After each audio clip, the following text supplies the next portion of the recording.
Konnichiwa! Hello everyone! Hello Lisa-chan, hello Sake, hello RTCJD. Hello, welcome. Who I in their arc. I am my arc. Yippee! Wow. It's time for the new pack. Let's freaking go. Hello Joshua. Hello Liu Sei. Welcome. Eclipse the liminal until a whoa. I have no idea what happens in this pack, but I'm so ready for it. And I will go ahead, go to the game. So last time we were looking at Lasting Eden Part 2, and I was able to unlock actually I failed last time to unlock the other psalm, and before the stream I went through the challenges and I unlocked it, and some funny things happened. So apparently Maya is missing now. Yeah, and then we have Lacrimeira now. So yeah. Hello, Fifion. Welcome. The visuals look pretty cool. If you meant like the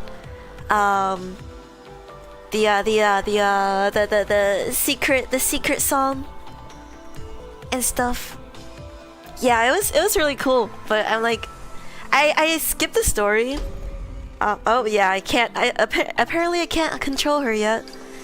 So I skipped the story so we can look at it together this stream. So I don't know what happened. All I know is that apparently she's missing now and we have Lacrimeira, but we can't use her. So I guess we can start from there and then go on to the new pack.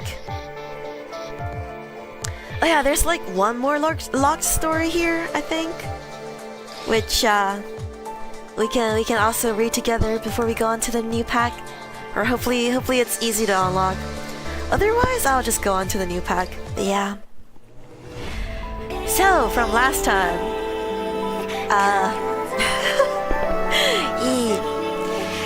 the skies all converge on one point. A vortex, a funnel forms, as vast as that sky itself. The firmament is shaped as if it is draining downward, and then suddenly it shifts entirely in 100,000 ways. Color spreads out across the heavens. A maelstrom of color. Maelstrom of color, all draining downward and crackling. The purity of light finally and utterly shifts to colors more than prismatic. New color. Heretofore unknown and powerful color. And yes, I think it's the perfect timing. Let's start a storm. Ayo. Inside a wall. Below, Maya witnesses my entrance until the whole world sky turn red. That color inverts, shifts, and finally my hand passes through. Lightning and rain begin to fall with might. A storm. Winds turn and throw towers down, throw walls and buildings down. Snow and ice pelt the earth. The sky ripples as my own colors bleed all around me, coat me. I descend into Arcaea, as weather, as life, as nature all come with me. And I grin, for I will leave the sky unbroken. Amidst the chaos and storms I have brought, I land gently to the earth before you, and of course, I curtsy and I bow. As my hair and yours are cast all around in the gale, I say, hello, Maya. I have so wished to meet you. Bro. What is with the stalker? Hello, my Kapan! It's a new menu, let's go! Oh my gosh. Paired elf, big outfit. Each mace? Oh, whoa. I feel like I don't know which song this references to. But man, Oh yeah, Saki, this is the secret song that you gotta do the whole puzzle thing. Right, indeed. This is pure stalker behavior, I swear. Game volume? Okay. Let me go fix that real quick. How's that? Just a tiny bit. Submit to Toxic Yuri. Hola Tonga! ¿Cómo estás? When do I reach you? I take no time stepping over you, holding you, embracing you, bro. Feeling you. Okay. These shoulders, your spine, your stomach inside, your fingertips, this hair of yours. Oh, don't you tremble now. I am only looking. Yeah, she better be only looking. This is kinda illegal. And of course, your face. I softly hold your breaking, crying face. What might you be thinking as you look upon me with those quivering, two-colored eyes? I'm thinking about plucking out your red eye and examining it more closely. It, in particular, is intriguing and beautiful. Oh, don't worry, I'll leave it there, and instead simply find who you took it from. Huh? But what are you, Maya? What are you in this world already so incomprehensible? I simply must have you. Holding you with one hand at your back, I snap the fingers of my other and take time away. What is she saying? Why is this so sus? Bro.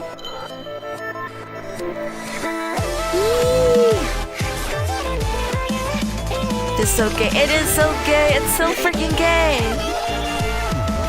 Tokimeki Scramble. Is that what the song's called? I don't know.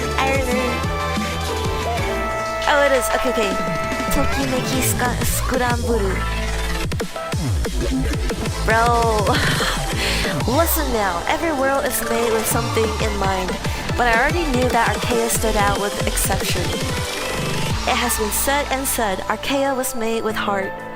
Still, without fail, within every world I have been able to find three parts. The surface world, the law underneath, and underneath both of those, the seed of a wish, and its tangent desires spreading like roots. As I stop time in Arcaea and look past the first and second layers, all suspicions are solidly confirmed that this world's fabric has no weaving at all. No, it is instead more like a sea. Arcaea's fabric exists as an ever-shifting, almost incomprehensible thing, which one tends to describe with terms of emotion. Calm or raging, dark or beautiful, peaceful. Ebbing and flowing. Maya smell? What? What does that mean? You would ordinarily see gorgeous lines of order establishing a world's rules beneath the first layer, and yet there are none in that gold and cobalt underneath. The only establishing lines there are a strange and sketched mess past the second layer. Frenzied wide scrawlings vaguely marking the bounds of an almost infinite black canvas. Each twisted and errant thing there is a clear-cut wanting. It is all sorrow and hope. Only these define this world. And like you, Maya, I love it. It's wonderful. But as I try to add a new idea as a line amidst all the others, perhaps to wrest some true control here, Arcaea rejects me again. Why? That makes it tougher and tougher to manifest my domain. It seizes my fingers and stiffens my arm. It even seems to want to rewrite my existence, until in fact it removes my whole spasming limb. My arm separates from me and begins color shifting, dithering in midair, rapidly vanishing and unvanishing. Time even resumes, and in this new chaos, you, Maya, witness a very terrifying sight. My apologies. Bro! What is Maya's smell? What is this reference? Morbing? Morbius? It takes great effort as Arcaea tries to pull me out of this reality, and even sever my body along space and time. But I would do anything for you, Maya. Through any storm, through any sickness, through any power overwhelming, I would and can do anything. With snaps and pain and nausea, feeling not here but there, and with a strange vision of a dark room in midday filling my head, I will my arm back to my body and reach out to Arcaea's fabric. Reach out, reach, reach. Leave me here, world of memories. From this day forth, you shall never forget me. I carved the last and most beautiful idea, the most beautiful line in Arcaea's fabric. I carved into Arcaea my own true and hallowed name. And it's set, and it's done. An eternal and immutable change. I am now here forever, so I'll waste not a second more. I begin to split time and space apart myself behind me. At last I open a black and shining gate to mine, and gently, Maya, while you're still from shock and fear and confusion, I begin to pull you in. Maya, let me smell your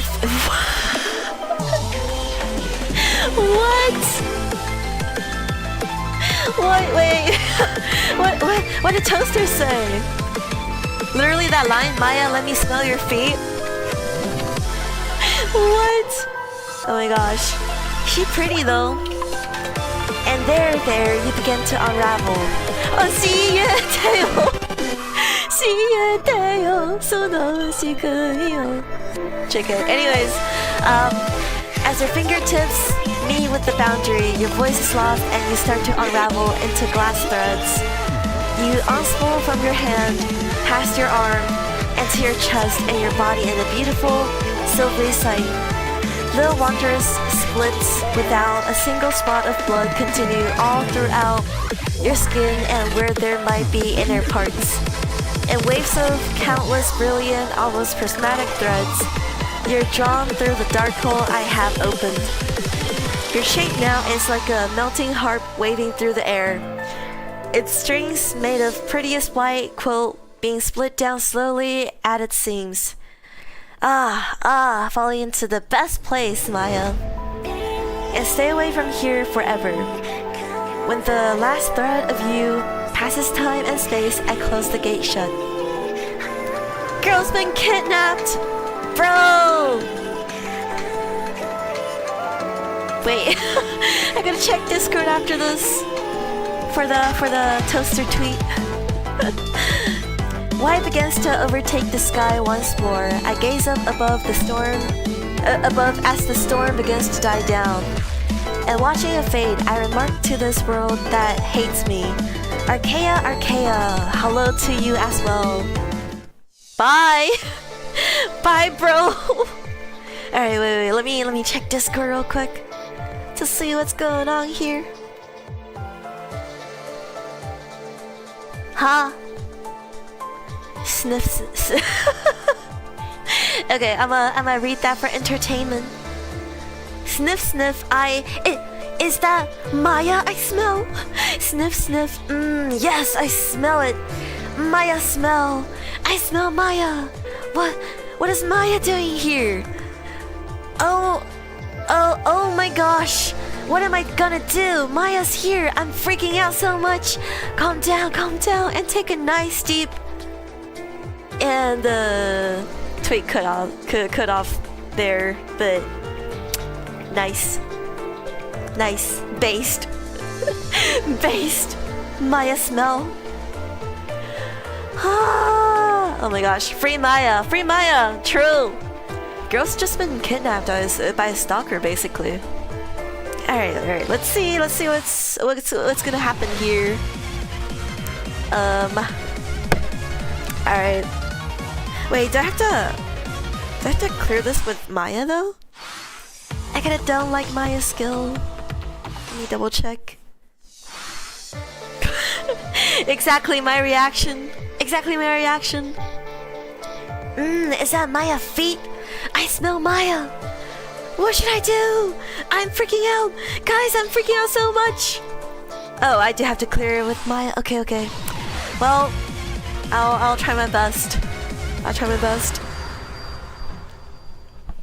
If this doesn't work, I'll just go back to past, you know? It's fine.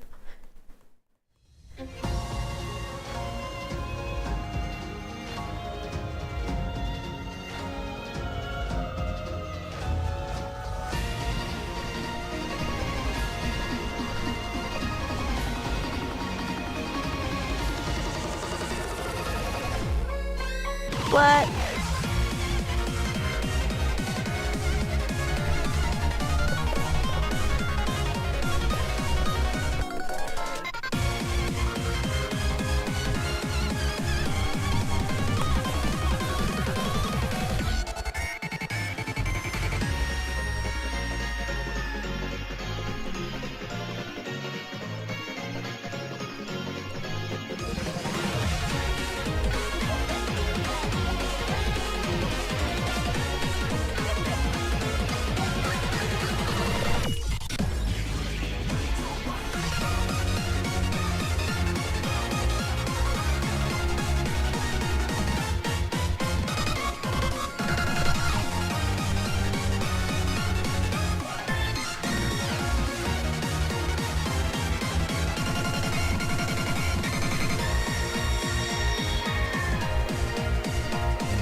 I'm so bad at the arcs.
Freaky! Hey, hold up, let me casually bring up brightness here.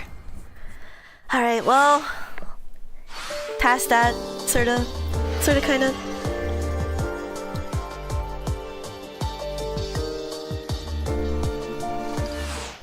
Nothing will be wrong.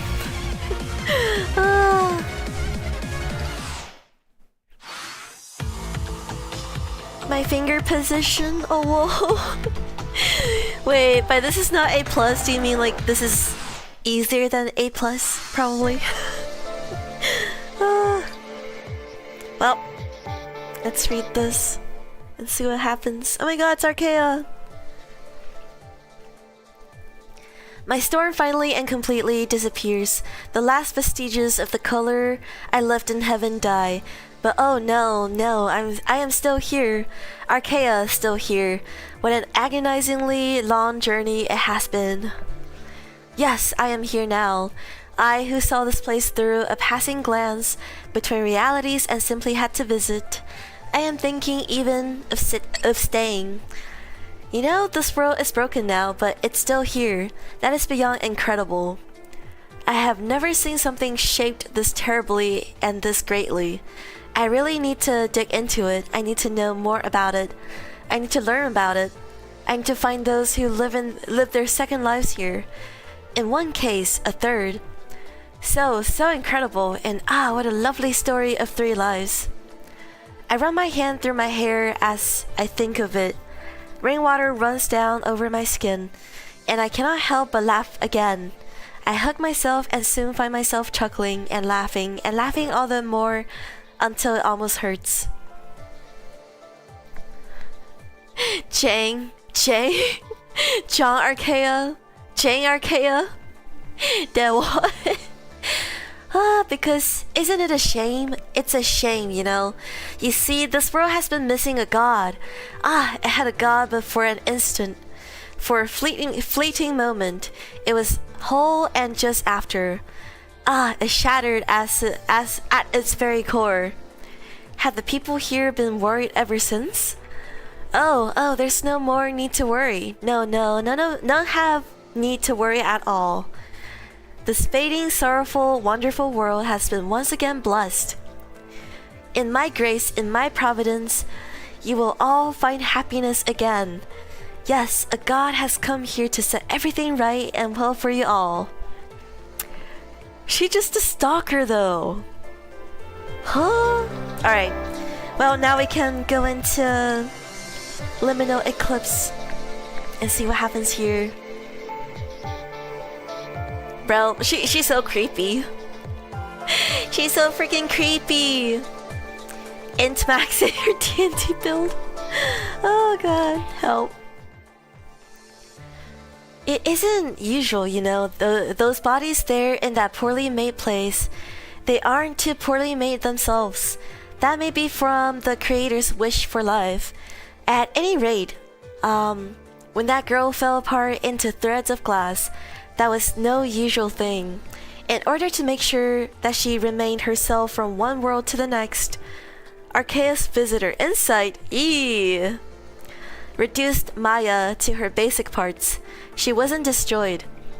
Listen, are you worried that a girl made of glass, upon leaving Arcaea, will always split or shatter upon reaching the world's boundary? It is deeply unlikely. Wishes made by gods aren't so fragile. Would you like to join that girl again after she fell into a better place? As a spiral of threads, she still was very conscious. In a better place, marked by color and known by sense, Maya fell from a black sky run through with rivers of amber. The spiral of glass threads passed through a gate in that sky and down into a quiet place. She was sent gently through a doorway, and ungently the door shut close behind her. She came back together on a vermilion carpet and uncomfortably laid across stone. The two-colored girl born of tragedy, crying again.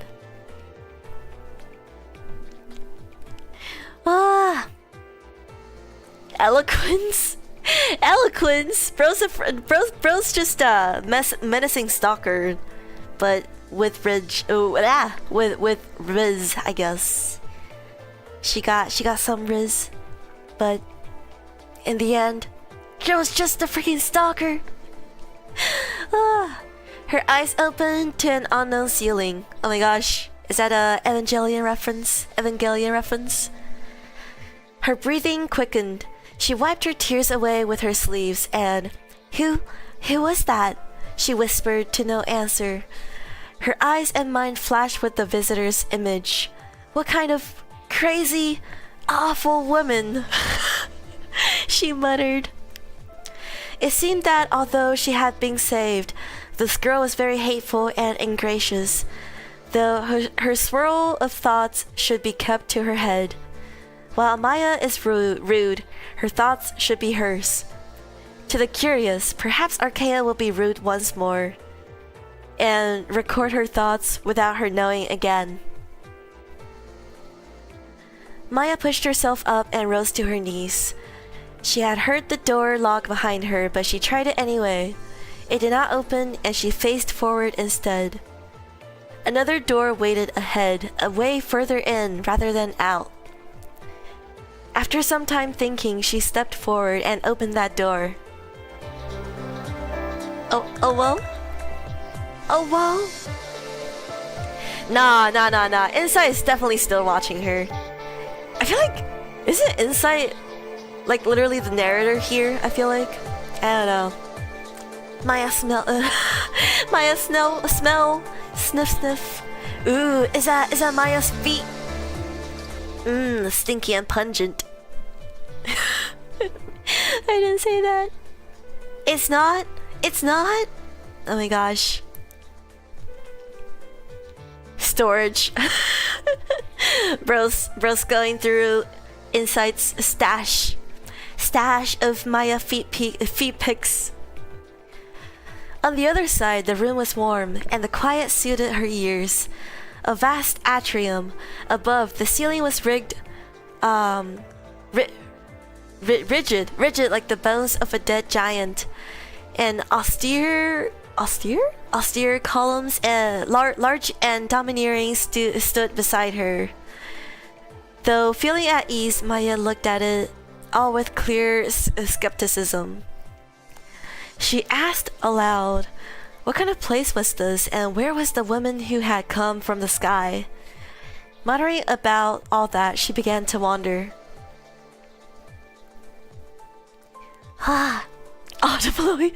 Audibly reacted to that. Not the feet pics. For real. There's no dust in a perfect world, and no lack of order. Everything that should have a place has one. Maya would find that things from other places are not dropped anywhere in this place. They're put down warmly. So this place reflected the heart and love of God. Statues and tombs, plants in rolls, others in cases, globes and other hanging or standing shapes, maps of other places, tools and machines displaying, fountains and mirrors. A lot of things, and certainly not from one place. As Maya's footsteps rang out long through the new room, she announced, "A manor? Is it empty?" A standard voice, a test, but it seemed that there was nobody there to hear. Vast portraits, paintings, representations were hanging on half the walls she could find. More baubles, unfamiliar to her, were in every hall and room she visited, but the canvases continued to draw her attention. At one, a portrait of a white sand sea, she stopped. She stared. It wasn't that it was very familiar. She seemed to want to test it, as shortly she reached out and touched its canvas. Yeah, the art is so pretty. I mean, aren't they always for this game? But yeah, Maya's so cute. Let me smell your feet. Help.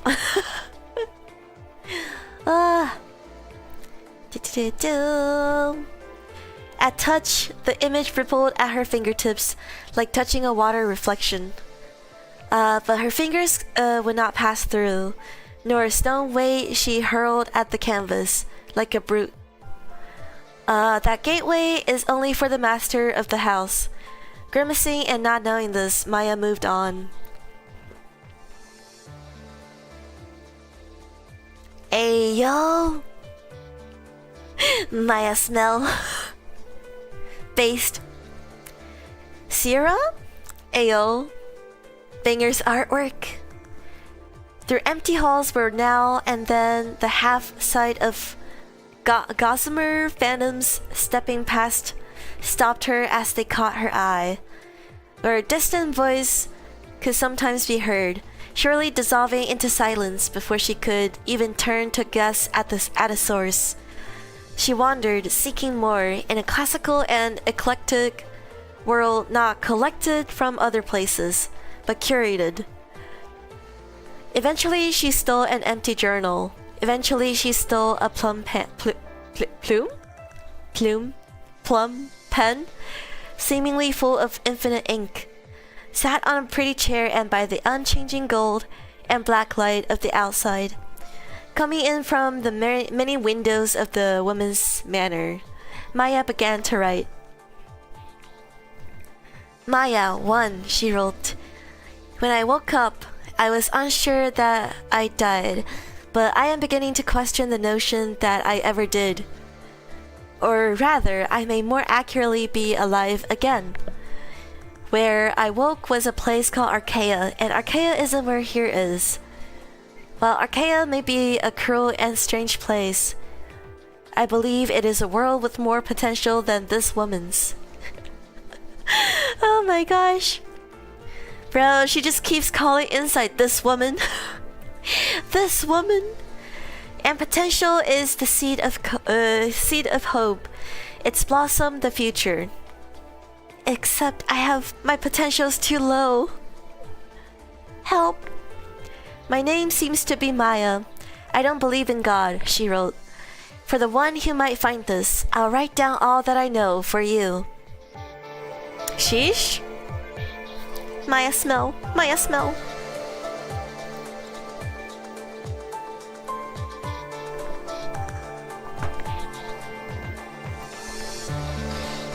Ah, hydration.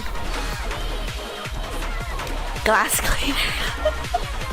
Oh my gosh. I'm imagining spraying like, I don't know, glass cleaners onto these characters. Oh my god. True, I was gonna say. Girl just keeps calling her woman, a woman, this woman. Lamau. Alright, let's go. I would try future, but I am too scared. Wait, again, do I need to clear these songs with Maya, or can I just do any character? Oh, okay. So I can do anyone.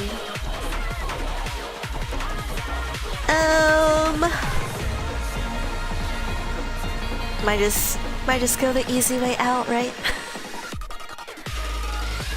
Just have the easy way out. I mean, in that case, I'll probably try to do future, perhaps. Oh yeah, I guess Maya doesn't. Girl just kidnapped her.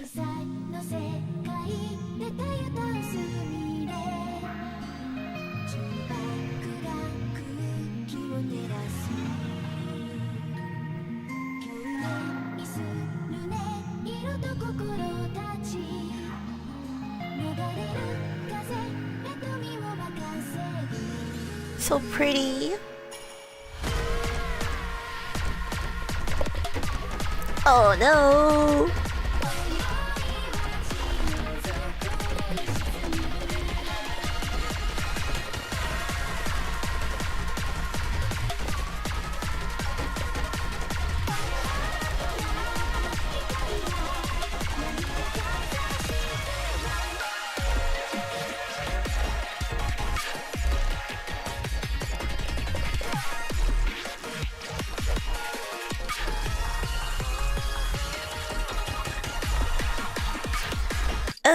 Okay, maybe not, guys. Maybe not. Oh, wait, one sec. I also need to change this thing real quick.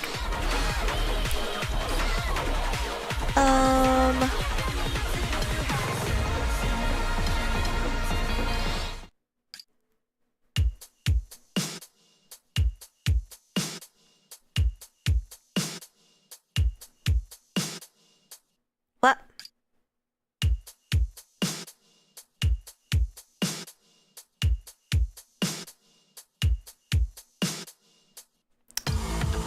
Okay. Ah! Yeah, I don't know. The arc was very. The arcs were very scary. So I'm going back. I'm going back to present. I'm sorry, guys.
Sheesh.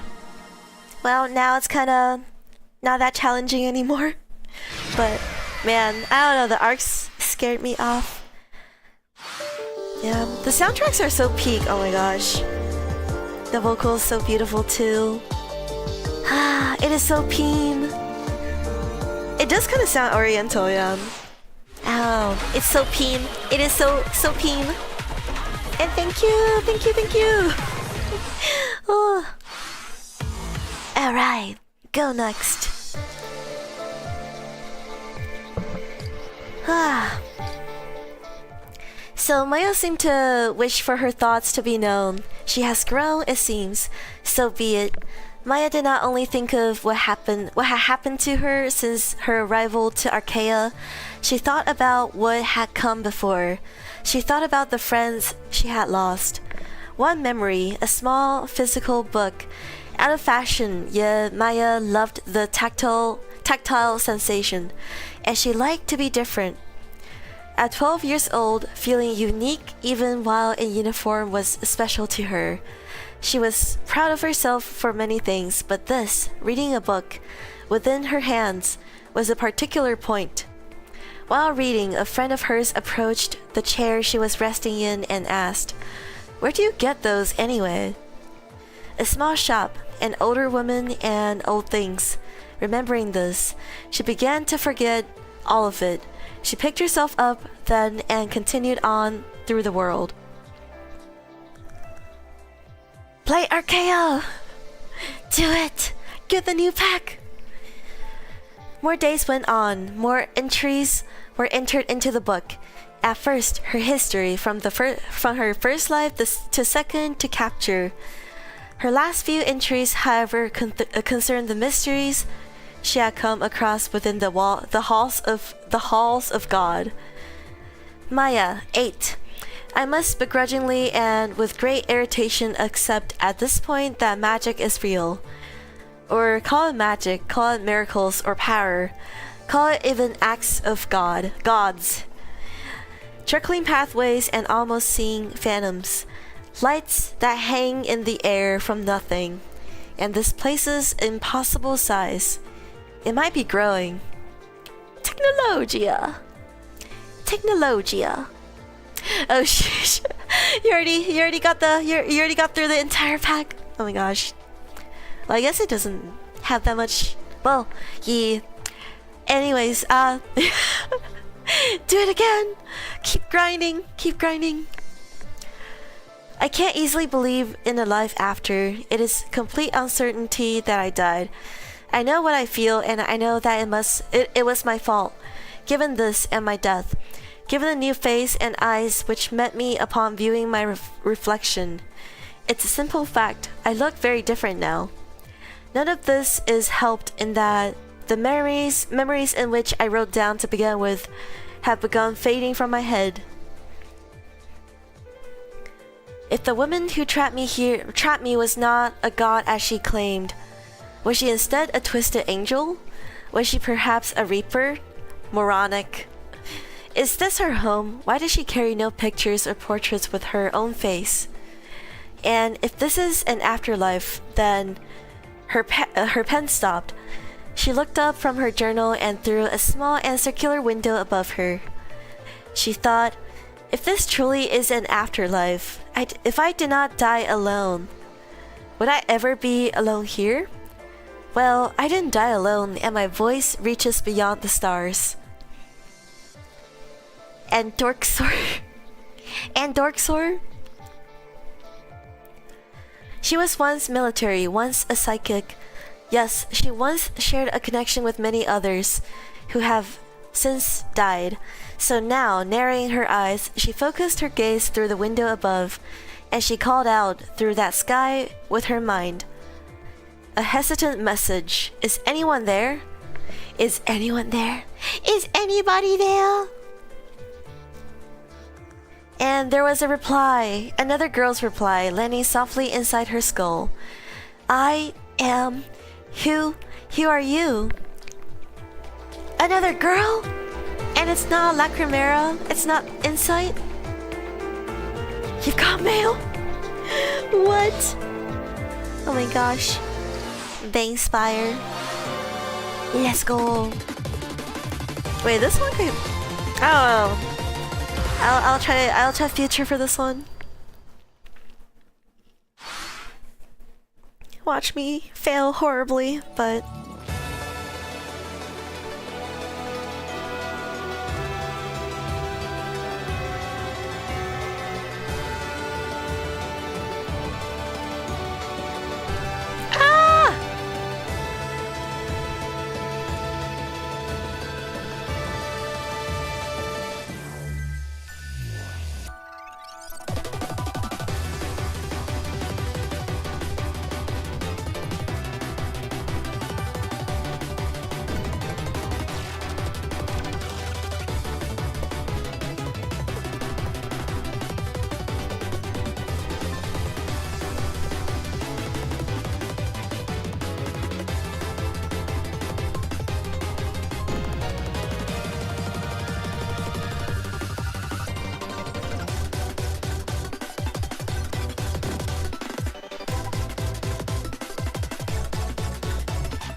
Alright, not too bad, I guess. Sorta, kinda.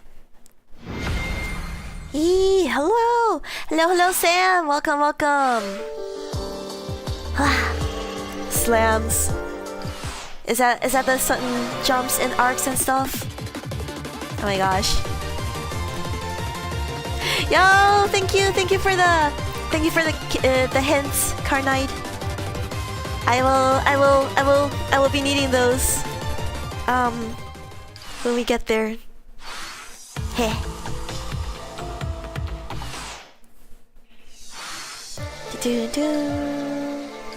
Alright, who could the other girl be?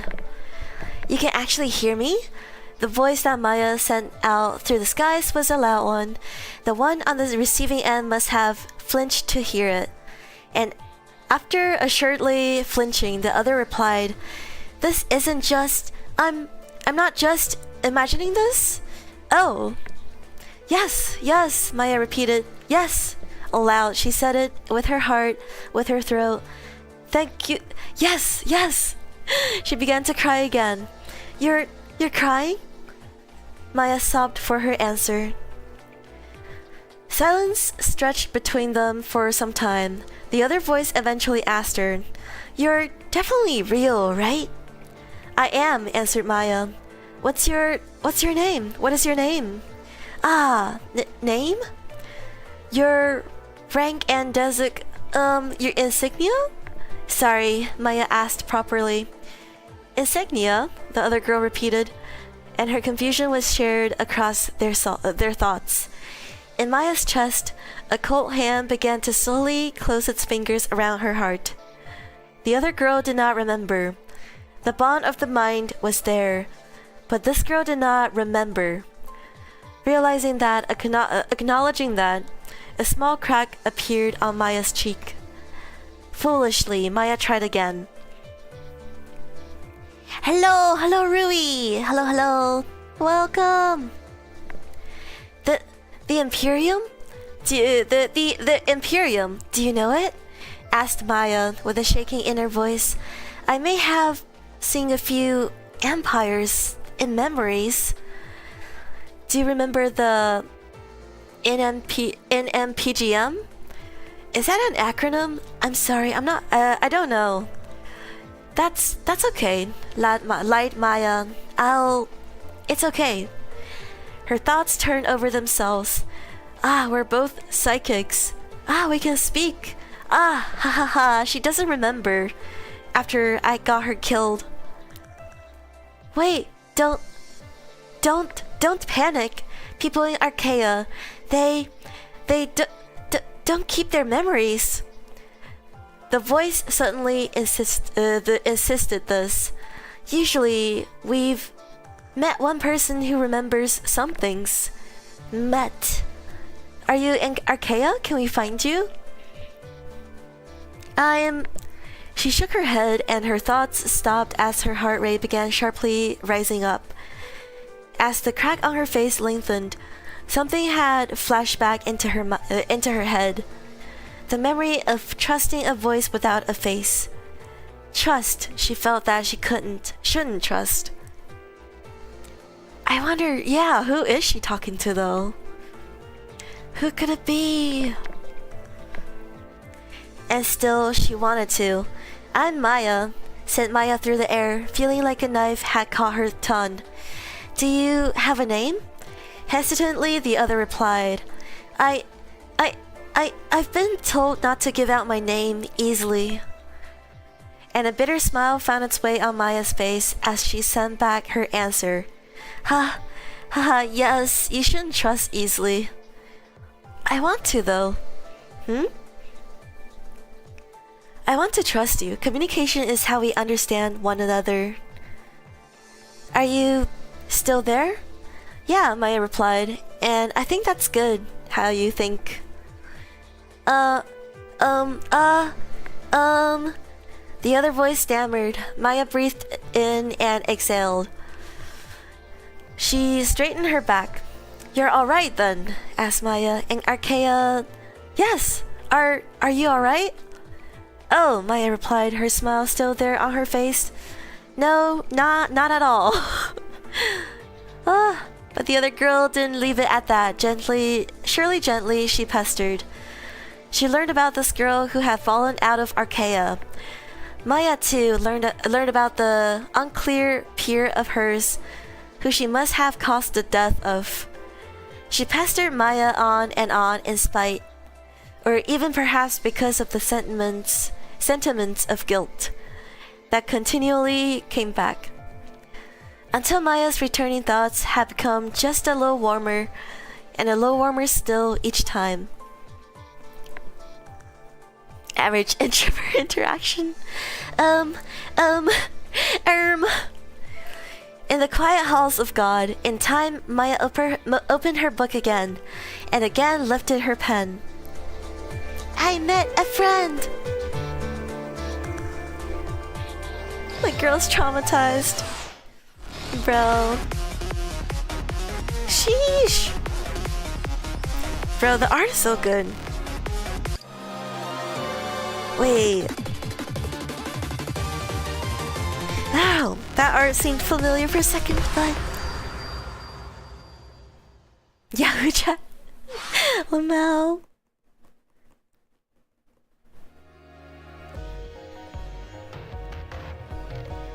Here's me hoping to not die.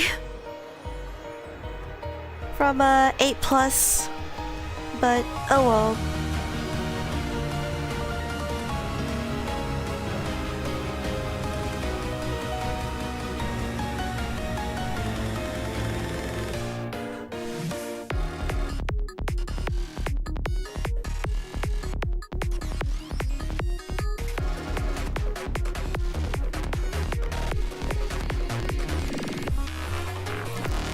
Oh, that was confusing.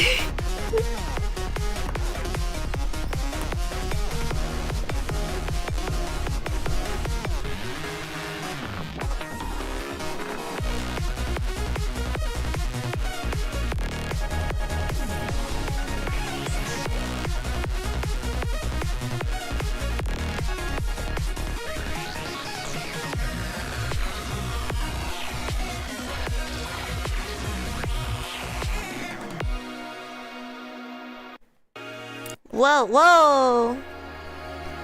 Glitchy.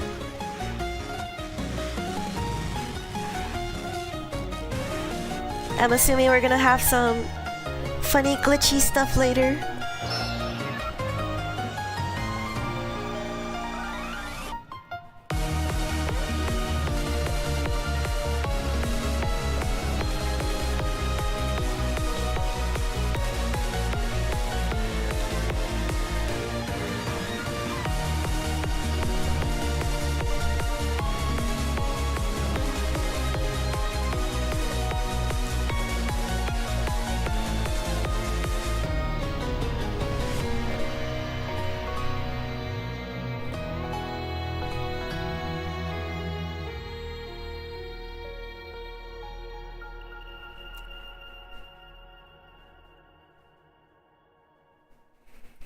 We live!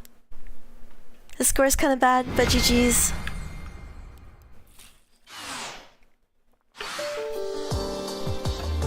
Lag jump scare. Yo, congrats on the plus 0.3. Let's go!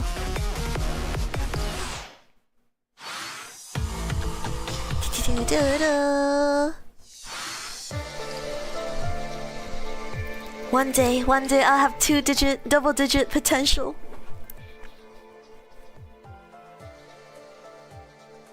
Yee! Maya 42. 42? Funny number. I can certainly confirm it by now. The flow of time from here and in relation to Arcaea seems to be strange. In simplest terms, I suspect that my voice is somehow calling back to my friend, and that time progression on her side is set at an inconsistent scale to mine. Sometimes an hour here is a day there, but in other times a minute instead is an hour. To her, the world breaking apart and lights cascading was recent. For me, it was quite some time ago. However, as our voices meet, that conversation will not be stretched through time. It reminds me of time dilation. More importantly, I was right. Weather has begun in Arcaea, so now that she and I have met, roughly from when I was taken, her voice may now call to me from the future. How will Arcaea change? As for that strange woman, she has spoken a little of her ambition before taking me here. She mentioned how Arcaea was broken and that her hands could right it. Does weather make that world more natural? I can't easily believe her. Average Yuri story writing. The doomed toxic Yuri. Oh my gosh. Oh, okay. Yeah, every time I feel like, yeah. But yeah, thank you for letting me know. I think I've used that button before, but then I forgot that it exists. But yeah, very, very confusing and toxic and tragic story writing. The woman spoke like she knew me. From at a distance, she may have obsessions, delusions. Stalker like, literally stalker. Is my writing too elaborate? When I was younger, alive, when I was back home, I would sometimes wonder, am I very pretentious? Maybe my writing is so dry it's at risk of starting a fire. No, your writing's fine. A thought came out from another side as Maya wandered the halls. Maya, guess what? She let you lead one of your trips? She let me lead. Oh wow, yes! Receiving that thought, Maya put away her pen and smiled. There better be toxic Yuri. True! Correspondence between them was regular now. Maya shared what she learned about where she had been taken, and her other half kept her up to date on the goings on in Arcaea. On another day, hey Maya, when you say phantoms, do you mean they're ghosts? I mean more like images you aren't sure you're seeing. They're like mirages. Oh, mirages. Mm-hmm. On an earlier day, Maya, what's up? The lake bed, is filling. And another day, Maya, nothing's happening. I want to talk though. Then let's talk. And another. She is so annoying, Maya. Yeah, why do you stay with her?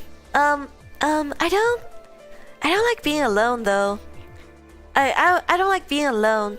Though that's not the whole reason. Don't tease me. I didn't. I think that's cute. No, come on. Maya, hey. You there? Maya, what's up? Listen, Maya. Maya, how are you doing? Oh, I found something interesting actually. Friendos! It was all too familiar. For Maya, as she began to smile, her fear began to set upon her again. But surely feelings are only those. Feelings don't make anything real in a real world. As she considered this, cracks along her arm proceeded. Glass dust dropped from her as she walked. Why is she breaking? Why is she cracking? Bro, not the 6-7. Bro. I'm still so confused about the whole thing with 6-7. Yeah. Kiss already! Half of Maya looks very much like Vita. Wait. Do I even... Whoa! Wait a second.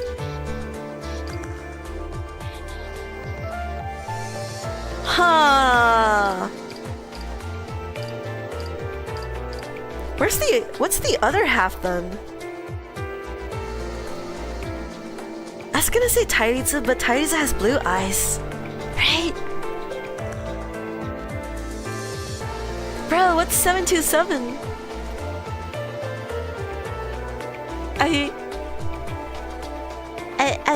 I literally am an unk. Tairizu and Hikari already kissed. Now it's your turn. True. We need eerie kissies. Oh, wait.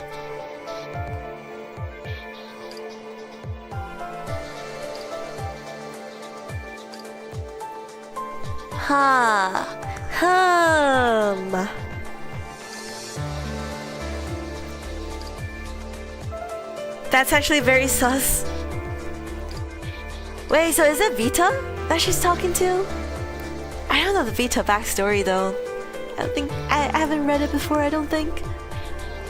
Wow, okay. Who's the other half? Oh my gosh. Okay. I trust you. I'll keep reading the story. Alright.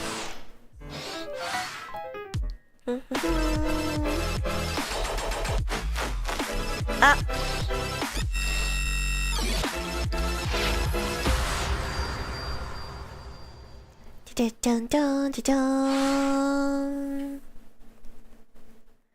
The story already ended?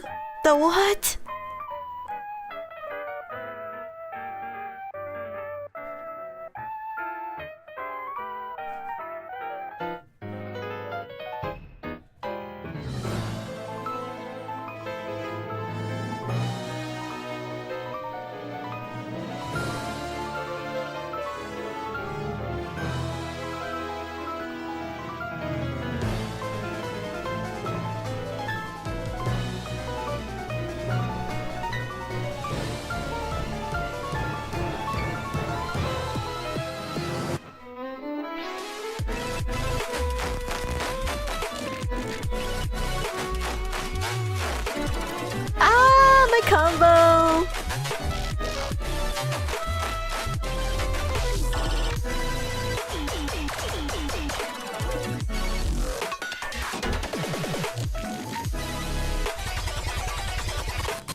Ooh, creepy.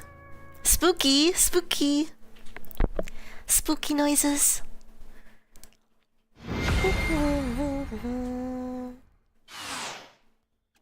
Oh, sheesh. Oh, wait. I didn't even pay attention to the cover art yet. But oh my gosh. That's Vita, right? That's the other girl. That's the other girl. Oh my gosh. Oh my gosh. Wait, there's a Vita squared. Did I miss out the Vita? Oh sheesh. Wait. Did I miss the go back to the new story thing again? 9+? Bro, I would die. I'd be down though. I'd be down after we finish the stories and everything. Acron? Ah, have I? Which one is that? I don't know. Maybe not. Maya 108. It may surprise. Oh my gosh, it's Neko. Hello, Neko. I'm a big fan. Hi. Maya 108. It may surprise you. I still remember my name. I write it every day. After all, even with one arm remaining, bro. She good? That only makes writing difficult.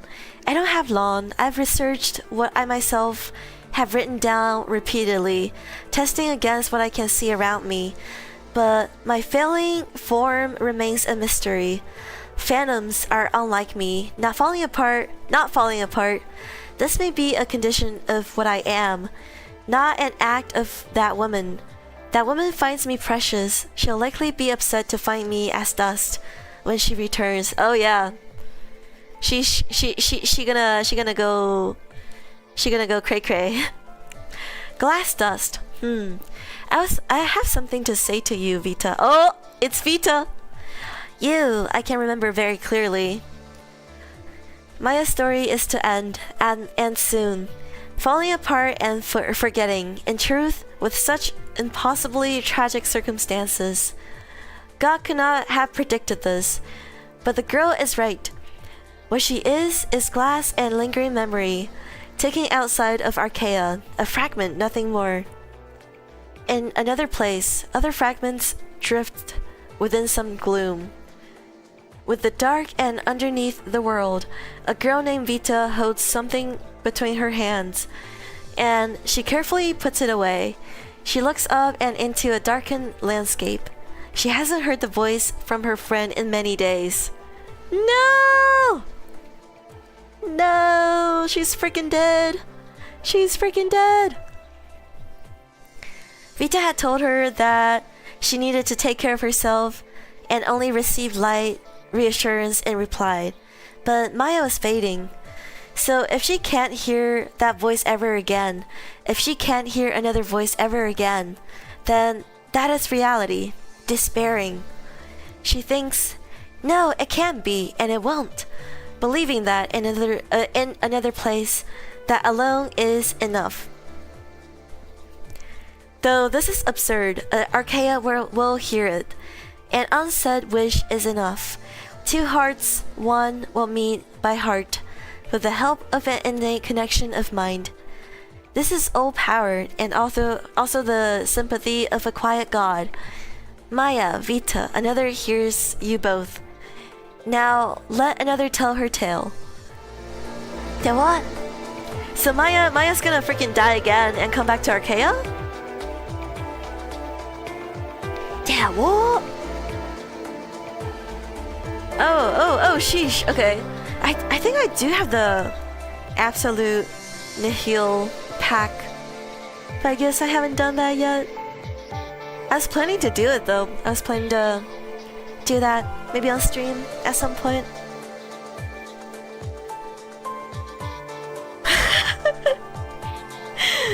She's gonna kill Thanos, bro. Chapter 9. I see. Yeah, I'm definitely gonna go back to that in a future stream probably. But yeah, now I had to get Vita. Now she's like one of the main characters. and stuff. Alright, oh, okay, puzzle time! Puzzle time! Let me check if I can find how to do this. Find the entries of her journal? Her journal? In the story? Is it in the story? Entries of her journal. Maya 1, find the place she caught someone's eye and where she was taken into another world.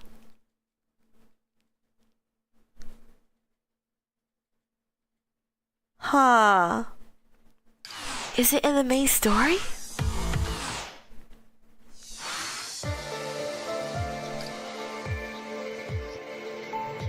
Here?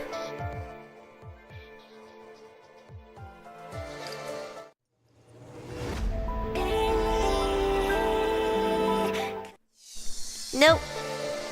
Nope. That is vague. Oh my gosh. Do I go for the hint already? Probably gonna be wasting a lot of time.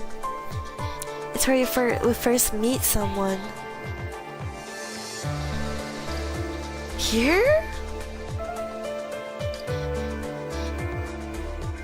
Is this another long press kind of trick?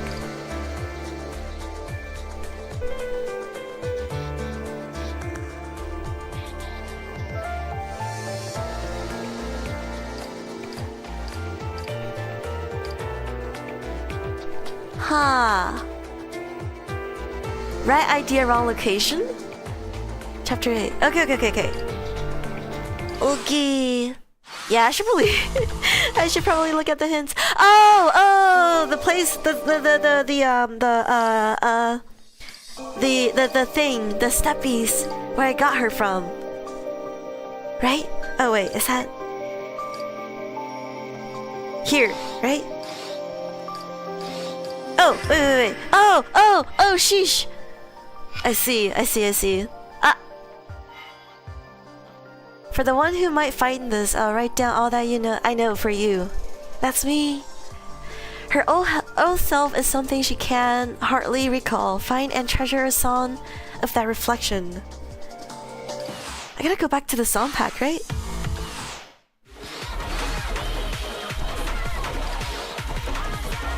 So like, Lasting Eden? Do I just play a song from Lasting Eden? Should I just do that? That's Maya? Her reflection. Vita,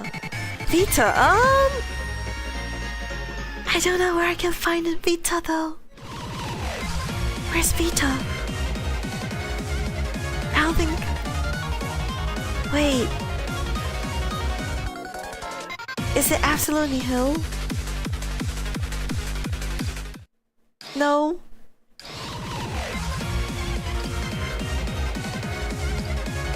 I have to unlock this still. I only did this for the past. But, she has no... Oh, okay. Arcaea.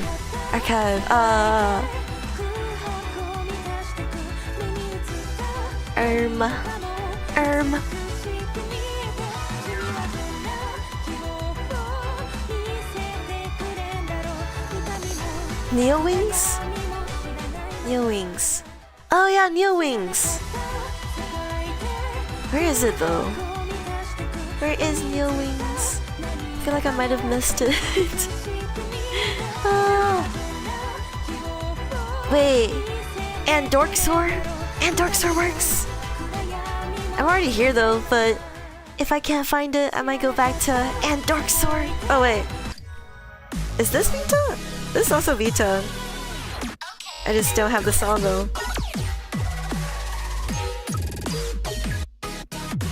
Neo Wings.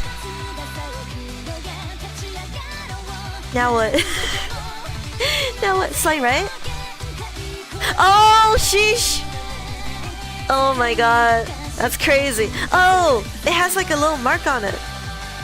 Wait, no, that's just me. Oh! Oh, wait, what's this? Is this like a favorite button? Wait, this is crazy. This is crazy.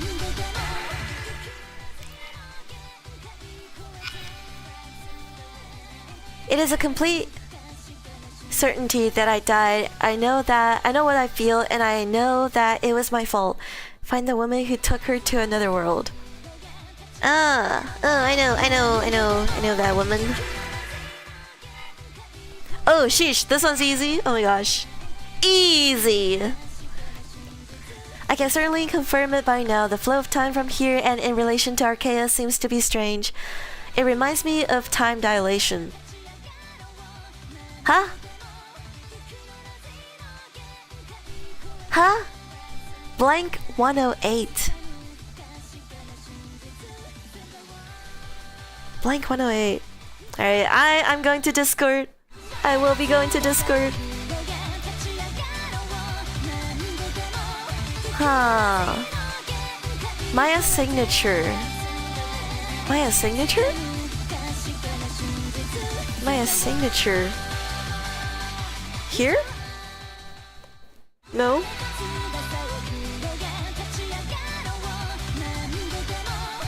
Where?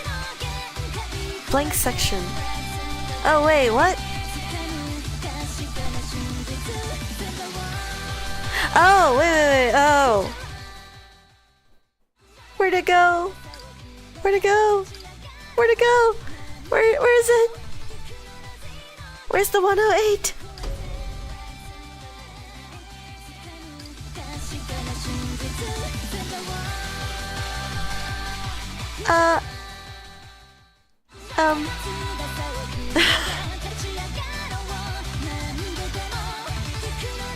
Wait, where's the entry though? Liminal Eclipse? Oh. Ah! I just... No freaking way! Oh my god. Okay. Ooh, pretty signature. Pretty signature. Sheesh! Thank you for calling back to me. Okay. That's kind of scary. But okay. I'm on past right now. Should I go back to present? Let me go back to present. I'm also on Maya right now. Should I be scared? Boss time? Oh my god. Also short hair, let's go. Wait, is that Vita? Wait, no. Yes, wait. Is that Vita? Choose present just to make sure. Sounds good. And expands between places, entered at the utterance of a wish, a call beyond the stars, her with heart and mind, and in a moment the loss of a soul sent tumbling through the new ether. Wanting to hear the voice of her friend again, Vita's soul is sent away from her body. What? A fierce blaze of white drives around her. She tries to hold steady, but it feels like weight and gravity are gripping at her form. The tumult of borders of two places clash upon her, and her mind quakes. But in time, the chaos quiets down. Her ephemeral body finds itself in a new dark, a space like dark. Familiar, she can see other places here, and new and white stars. She can see the shifting existence of faraway expanses. She can see the light of a seemingly perfect and distant world.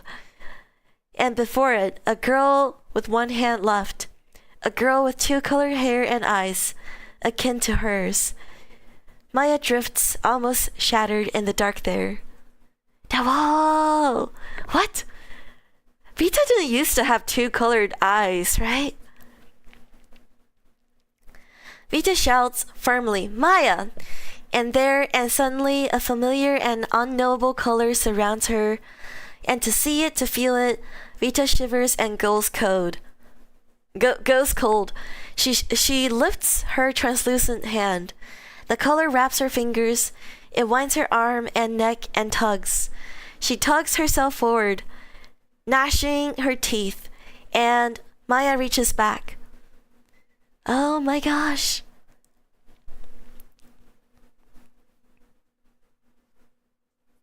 Bro. Sheesh. Wanderer variant of Vita that I don't have. I see. I gotta get her now.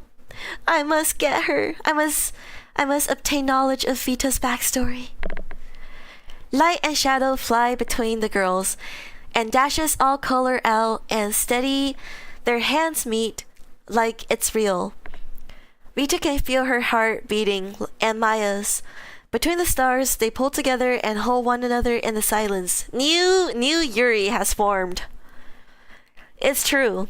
Another story is about to end, and Vita knows it well. Funny that. Maya whispers with a dry voice. Once you got here, I remembered everything I ever forgot. Maya, Vita answers. Did that woman do this to you? She asks this, looking down at the other girl's fractured body. Maya shakes her head. It's circumstances, she remarks. That's it. And I'm sorry to add another sad story to yours. What are you going to do now? Maya asks. Wholesome Yuri. Introvert Yuri. True. Yuri multiplies. Wait, Maya is Vita? You still don't worry enough about yourself, Vita replies. Sure. Hey, answer me? About what I'll do? I don't know. She pauses and slowly brings her eyes to her friends. I don't know why I even tried to find you. Maya bids Vita to briefly let her go. Shaking, Maya brings her hand to her side and presents a tomb. For this? Asks Maya with sad humor. I wasn't, Vita says flatly. You should have, Maya replies, smiling. Maybe it was to save you, Vita answers. And Maya loses her smile. I didn't want to lose you too. Then you won't. Shall I let you save me? What do you mean? We've talked about this, Vita, Maya answers, and Vita winces. What we are to each other, you remember? Remember, that isn't funny. No, it isn't at all. Vita's quiet, Maya's quiet a while.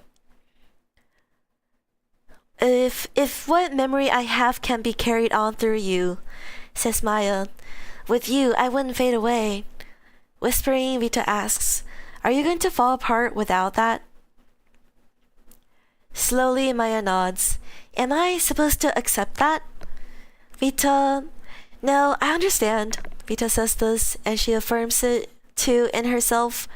She repeats, I understand. So obsessed. Is it? Wait, so Maya's literally Vita. Or something. Is there gonna be more context later on? And yeah, man, we're gonna take Inside Out for real. Top right icon. Oh, sheesh. She's napping. She's napping like a baby. Vita grabs a hold of the tomb as well, and they each hold Maya's journal between them. Steady, Vita nods once. Maya, she answers, I'll bring you with me. And as she says this, memory begins to twist around them. Wow. Oh, boss song time? Boss song? Oh, sheesh. Yeah, I was gonna say, like, we don't know who the speaker is. That's kind of based. So they just merge? Sheesh. Holy MV. Yo, the waves.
Oh! Huh? We're in the black hole.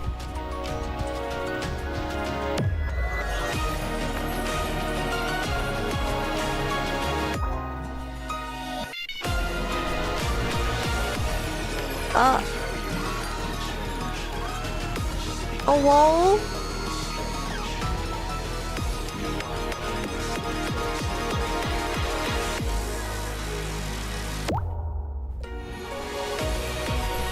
Ah!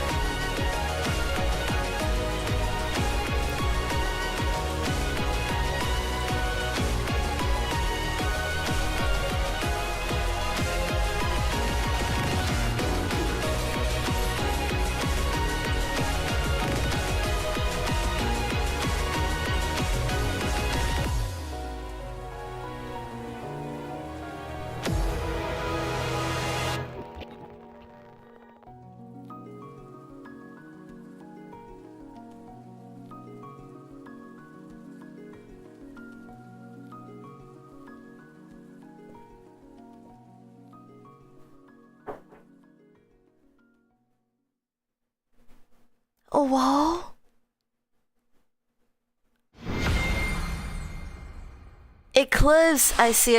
I thought it was like a black hole or something. Ah, it's on the cover art too. Sheesh? Sheesh? Oh my god. Hello, Thwan! Peem! Ashley Peem. Wait, is there a different clear thing? Was there something I missed? I don't know. Oh my gosh. Peak song, peak art, cover art, indeed. Maya speaks to Vita, don't cry, you can't keep crying. And Vita speaks to Maya, that's stupid, it's stupid military talk. And as Maya speaks, ha, you know, it is. As Vita speaks, it was always stupid. The words between them began to blur.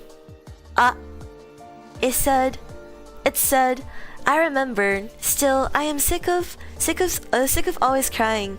I'm sick, just sick. It's felt. No, it's okay. I'm not alone. Maya, Vita, you'll be all right. Vita, Maya, yeah, I'll be glad to be. Huh?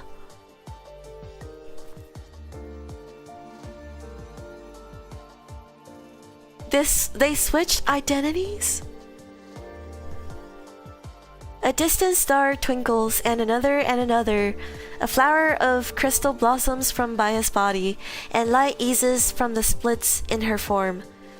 The two girls each closed their eyes, and Maya's memories, the memories of Vita, began to pass on. The confused world, that's me, I'm the confused. The strange terrors and whims of godly things, they all stopped between them. Here's the story that has been from first to last. Born into a space-faring world, born with a gift, raised to raise the flag of a nation, raised to command countless pathways, raised into ignorance. Vita came to die when she opened those pathways to a voice she should never have trusted. And death, and at a new border of white, a broken world's flaws once more came to fore. Misshapen made by a misshapen heart, Arcaea took Vita's memories, but could not disperse them. Those memories began to feel, and from there began to think, and they radiated with pain. So Arcaea granted them shelter in the form of a body of glass. What? That other body awakened in another place apart from Vita. It woke with the same feelings that had enticed its creation, and it suffered. Maya's memories and Vita's are the same. Huh? A color begins to shift around them again, rushed away by light. More flowers blossom from Maya's form, and the worlds all around them began to spiral in a rush. Maya and Vita opened their eyes to a torrent of light, Vita reaches forward with her other hand to grip Maya's shoulder, to embrace her again as the place in between begins to collapse and rend. Light and sound push past them, overwhelming as Vita's soul is dragged back to the world of glass. She holds her other half tightly with eyes narrowed. Her gaze fixes on the smile on Maya's face. As her other half's body splinters and breaks, and the glittering of glass trails their journey, stars continue to scream past them. The noise of space ripping asunder suddenly erases to silence. Vita holds and holds until there is nothing to hold on to left. In another world, halls have gone quiet again. Vita opens her eyes, head and heart full of old and new memory, down in Arcaea. The dark again. Here, Vita centers herself to the distorted world. She lifts a book in her hand. She holds the book out before her, opens at the center before a new stretch of empty pages. She stares down at it and reads the last words. "Thank you for calling back to me." Oh my gosh! Vita holds the book steady and her lips tight. Her face, she tries to keep it still and she breathes out hotly. Breathes out hotly. Slowly, she says nothing. "Vita, what have you got there?" Vita turns a little. She looks at the book again. Paging through it, she considers her answer. She remembers the pages but still turns through them, passing her gaze over the words. She finishes her thoughts, she closes the book. She turns, she meets her companion's eyes, and she gives her answer. Yeah, who is talking?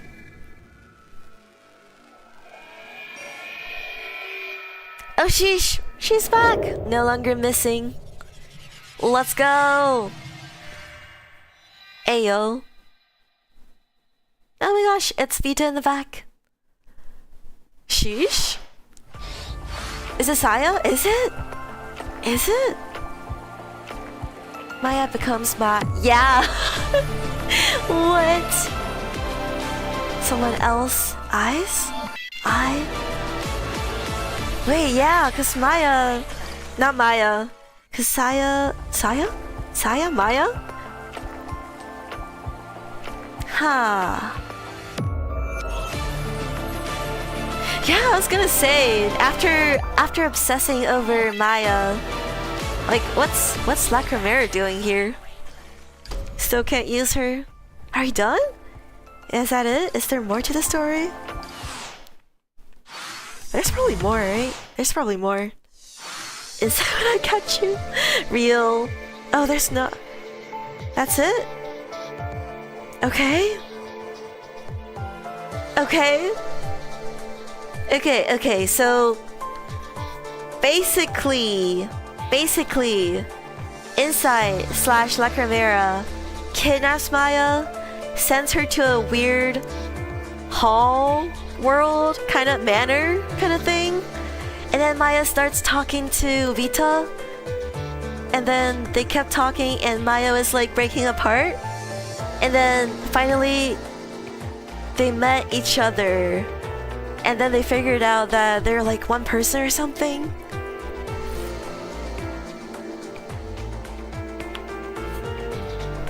Huh.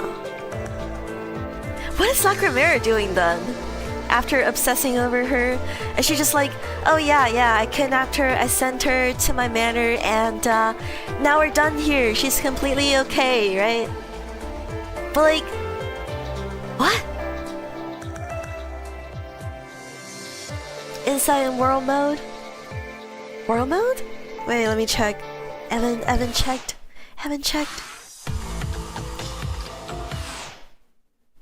That's wild.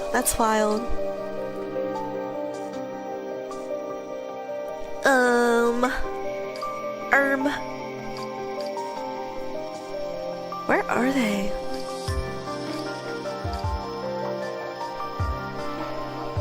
Actually, yeah.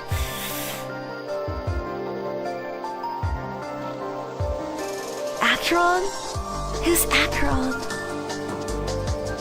Oh, whoa. Insights levels? Oh! Wait, huh? Can I? I can't even use her though. Right?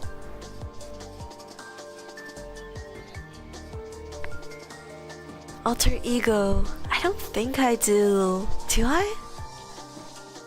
I'm missing a lot of content. Definitely. I don't think I do, yeah. Level her with drops. Oh, wait. Insight?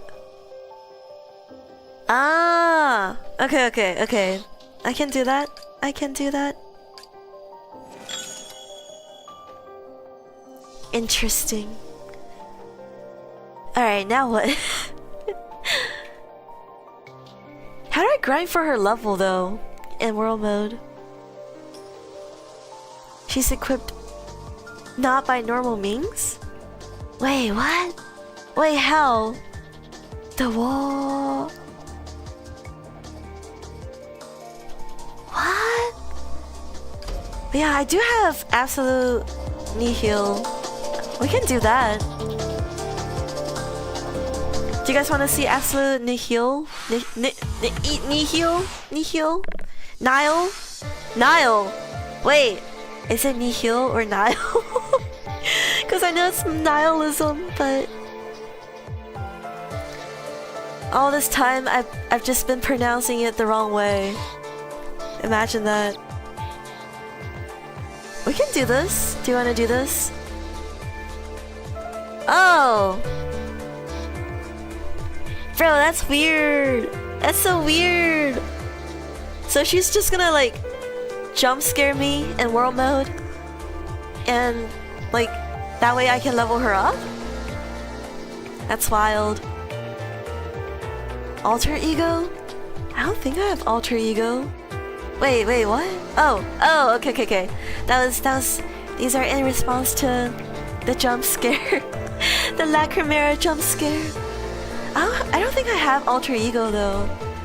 I don't think so. Yeah. Yeah, I guess. Literally, like I had some issues, skill issues unlocking her last stream, so I literally unlocked her today. So, yeah. Ah, I see. Well, alter ego is another puzzle. Oh my gosh, there's so many puzzles, I swear. But yeah, I guess for the rest of the stream, do you guys want to see absolute Nile? Nile, right? Let me actually just go quickly ask Google here.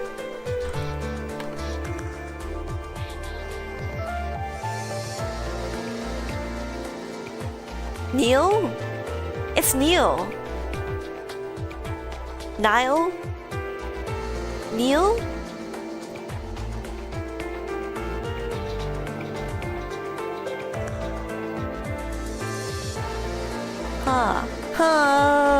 What?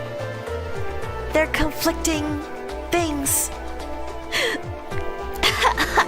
Oh my gosh. Fracture ray.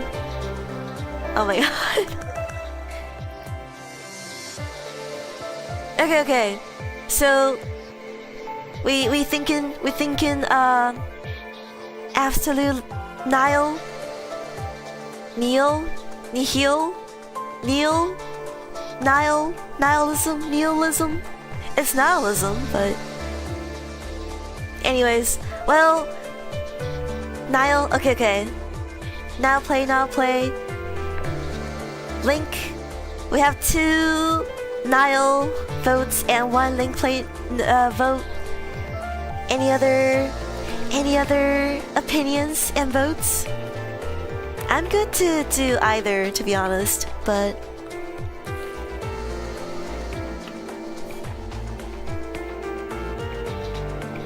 wait, can I?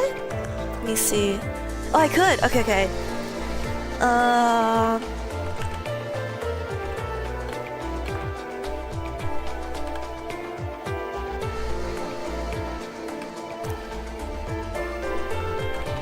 Alright, let's do this.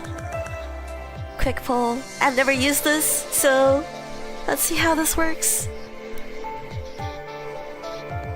Yay, it works! Okay. Nice. I will wait a bit.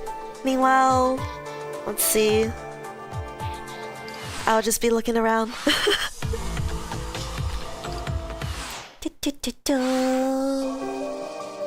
Gotta go. Sounds good. Thank you for stopping by, Justin. Good luck with work. Have fun, good luck. Yee. Yeah, okay, so for now, looks like Link Play is winning, but by only 5%. I'm gonna wait a bit more for more votes. Oh, now it's tied. Now it's tied. Oh no. Oh, Niall. Alright, how about I go try the 9+ for your entertainment while the vote is going on. Purely for you guys' entertainment.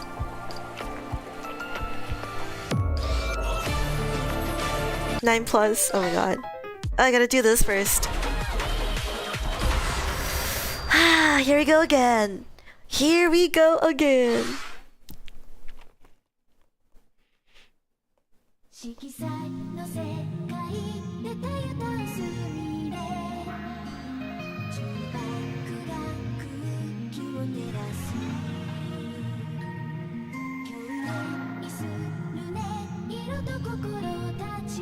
I'm so ready not for the arc jump scares.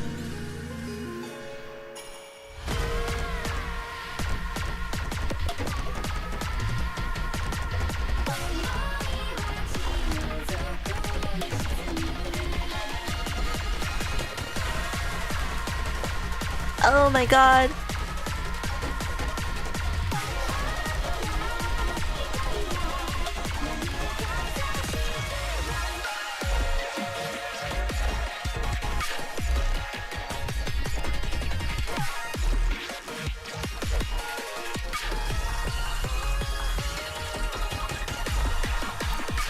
Oh my god. Okay, yeah, no, not happening tonight.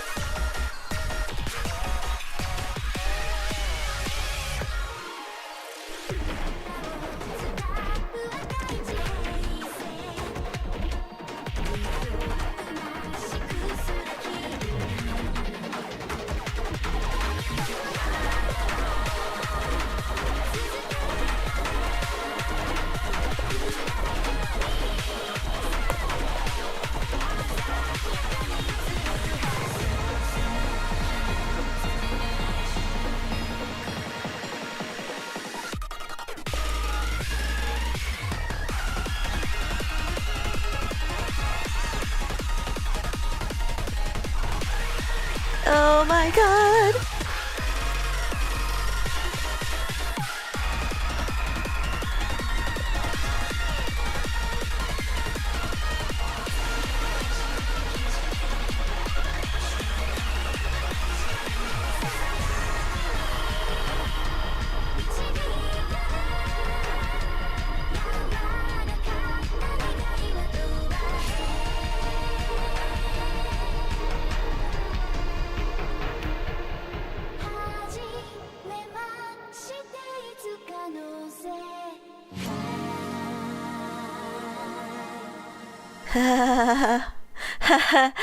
GG's. Alright, let's see.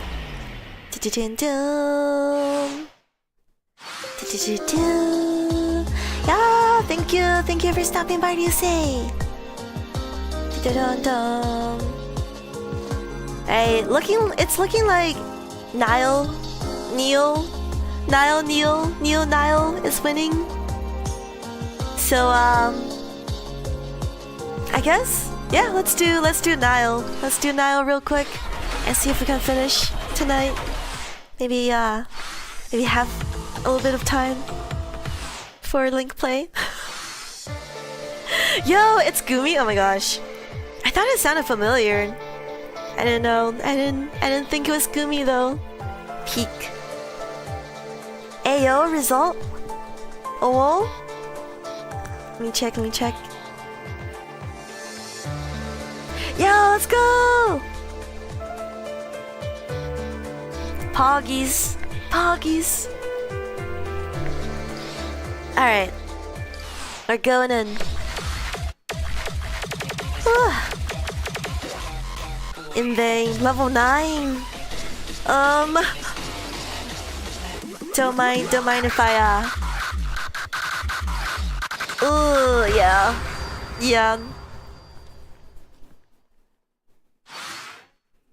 Ayo, Chuni. Wait, there was a versus? How did that work? Did they like compete in number of plays or something like that?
That was kind of too easy. Da da da da.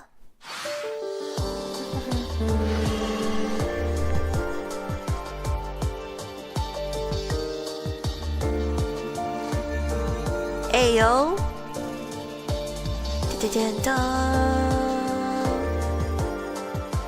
Oh yeah. Self plug real quick that I forgot. I have a Discord server. We have a lot of Arcaea players in there, as well as a lot of other rhythm gamers, and it's pretty chill. The link is in my channel description, so feel free to join. Also, I just noticed the one miss. GG's.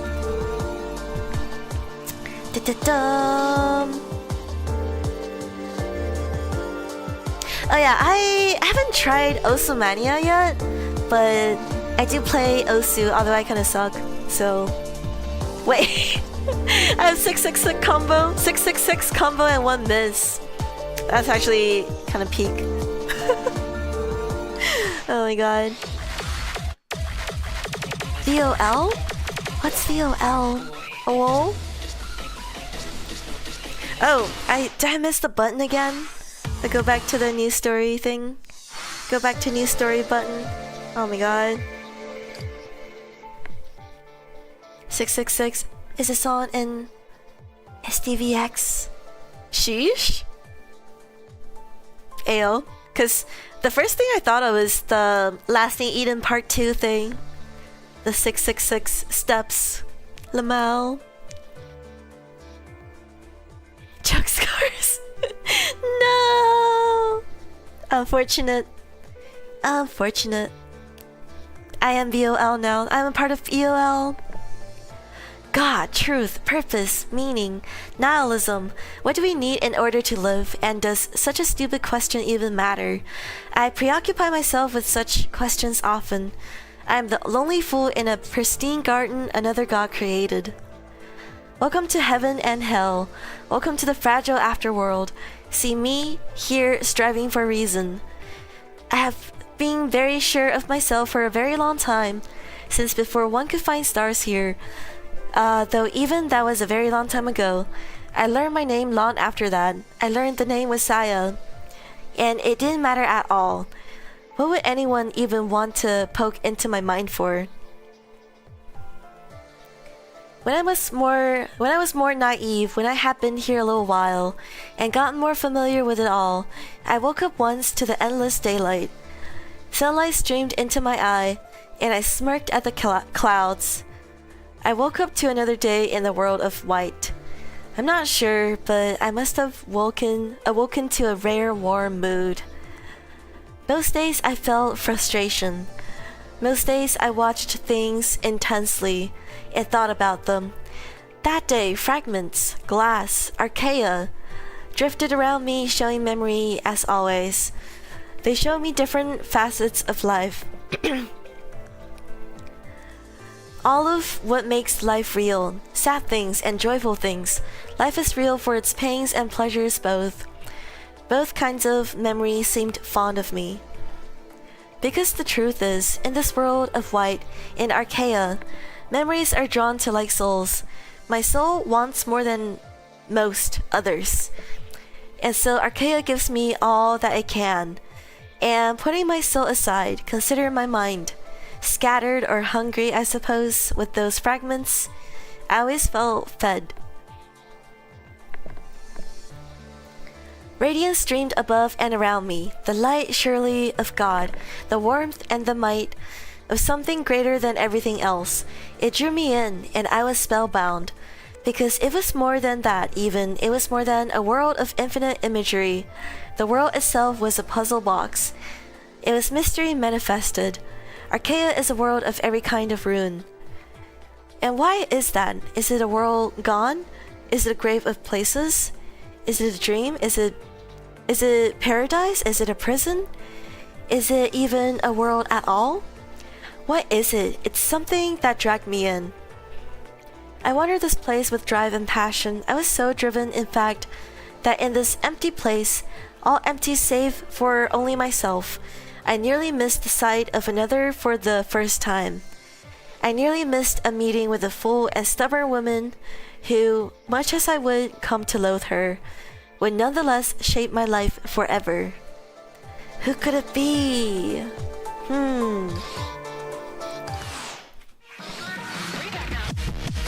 Sheesh? Left? Leaf? Is that how you pronounce her name? I see. I think I skipped their stories when I played. I might have skipped. I don't think I've left Leaf's story unlocked at all, but I can try this again, I suppose. But Lethe? Okay, Lethe. Yeah, I think I have Saya's story in chapter 1, act 1 unlocked, but I didn't really read it. But yeah, I don't even have Lethe unlocked at all. I'm missing context.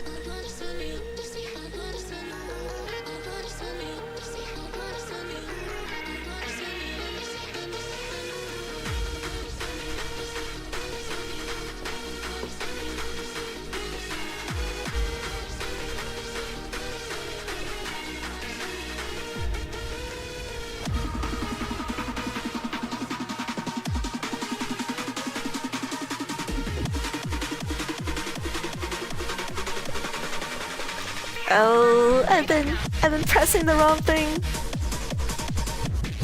Oh my god.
Ah.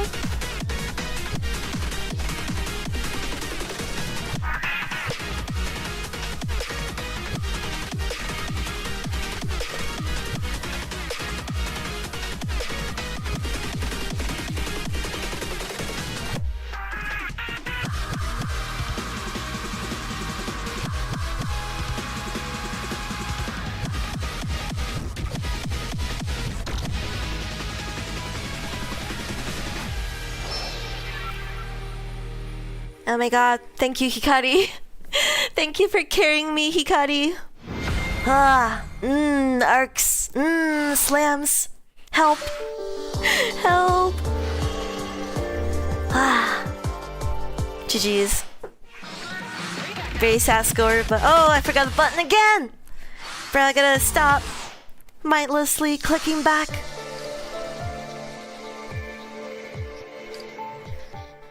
I took my fingertips to one of the flower petals, blew me from my face.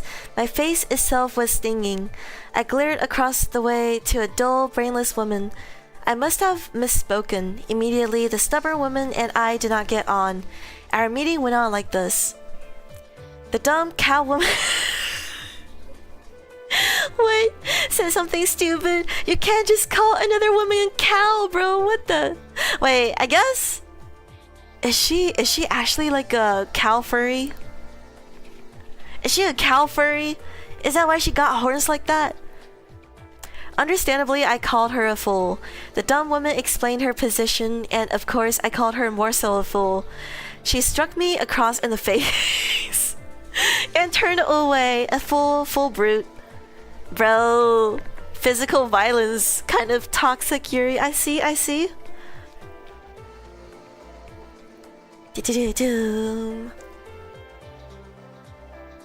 Oh yeah, no, same. I absolutely love cross-hand charts. I love arcs. Oh my gosh, toxic Yuri. Her name is her name is Leafy, and as appropriate for someone bullheaded, bull horns sprout from her head. That's why she got called the cow woman. I found her at the end of a charming cobblestone road. She was surrounded by beautiful glass, but it shimmered in a way I had not ever seen. Glass always glows, or takes the glow of light away in this world. It's a dreamlike marvel that dots the air and sky. But here wasn't quite the same. Warmth, which I felt all the time in crowds of glass. I felt a warmth here, but not the heat of divinity. How could I say? It was like the world was bowing its head, rather than demanding one lower theirs.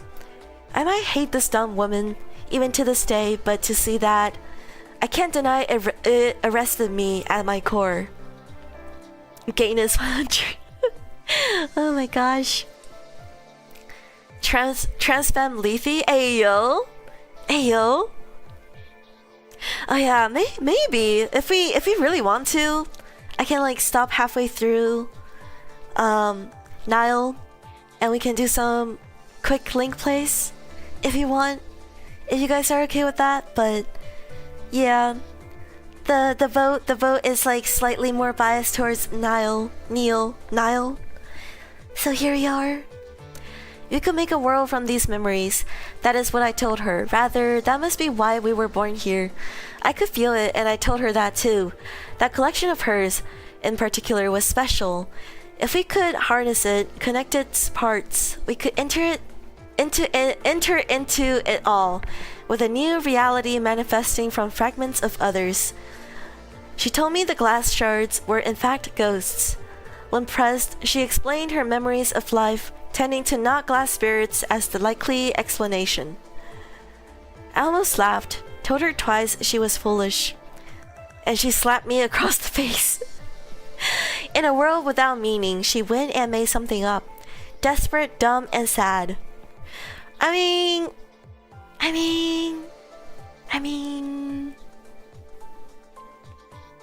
both are valid, to be honest.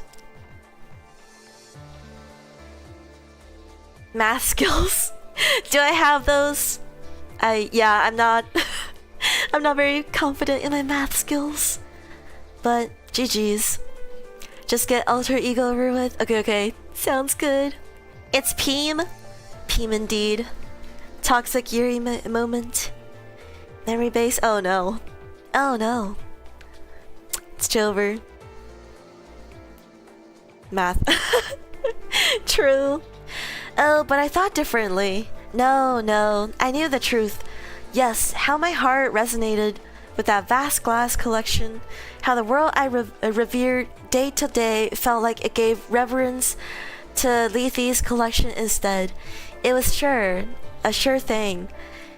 In this pristine garden another god created, other gardens can be grown by us, the gardeners.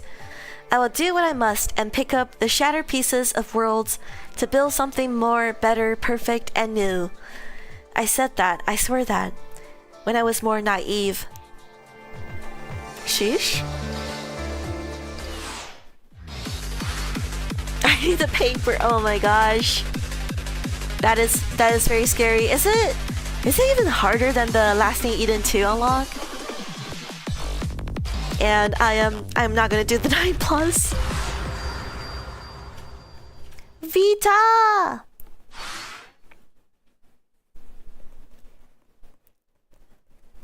Vita's so cute.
No.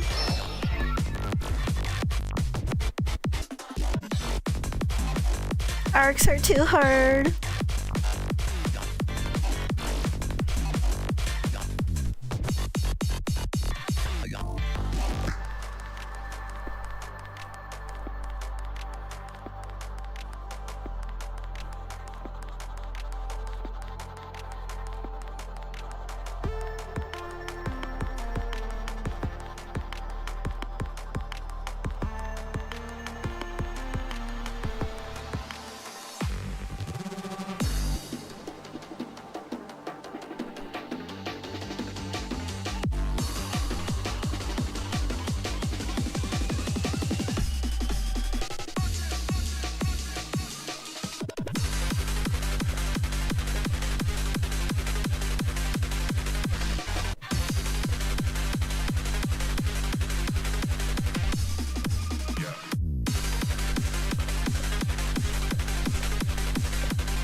Bro, why'd I always let go?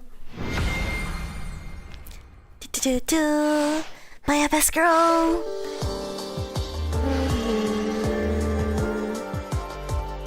The sky notes, oh my god.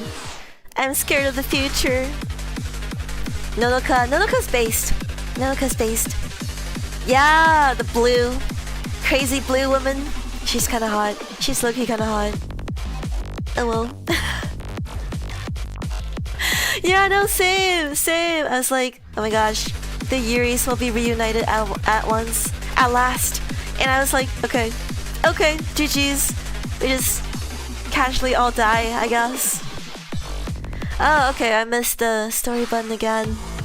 Bro, I gotta stop. I gotta actually use the story button.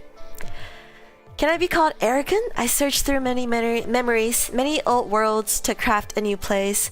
I bent those worlds' limits, I drank in them, made fire in them, flew in them, killed in them. I saw men die and children born. I made corpses breathe again, and the crying young silent. What? Why? Because it was all to be experienced, bereft of any true consequence. And be them from God or no, I, an avatar of creation, was designed to design on my own, and had every right to do as I would. So can I be called arrogant? Foolish question, easy answer. I built my try at a new world within Arcaea. It began as a globe of glass, ever shifting, and as large as an ancient tree. I would pluck memories from my travels that were suitable to experience as a whole. And I would enter them, add them. I would find Lethe now and then, and hiss at her as she hisses at me. That's very cute. Enemies to lovers. I see. But I would largely keep to myself, building. My collection became a mountain. I found that fashioning a library from glass inside of the earth was more fantastical, and I wanted that. I wanted more and more, because as a globe, the glass did not make any demands of Arcaea. It did not scream or even whisper at the world.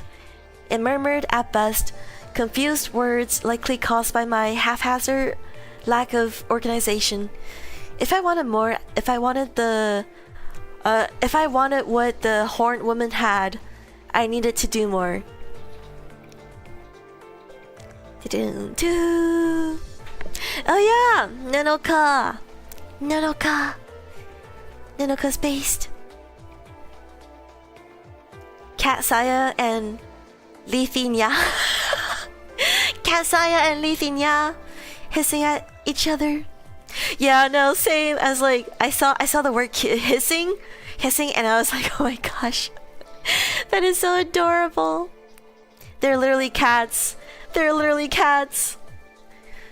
So, more organized, a library, parts here and parts there. Specifically, divvying life and experience by rank and sense, making an archive of memory. I did my best to do that, and it was better. I began to hear it whisper now and then. I would sleep there as it spelled words I could hear but could not understand. But surely I was close. That was my purpose, and it was indeed fantastic. The world that I was making looked out for an abstract and divine painting. Yet you were able to walk within it, or without it, I suppose.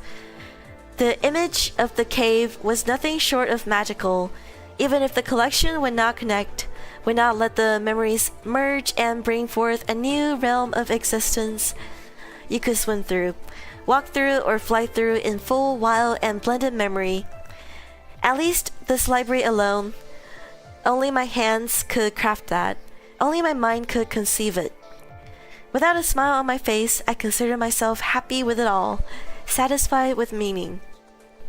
I know, that if things lasted and 1,000 years went by, I would wander white plains endlessly throughout them and thereafter, fruitlessly changing my world, again and again and again.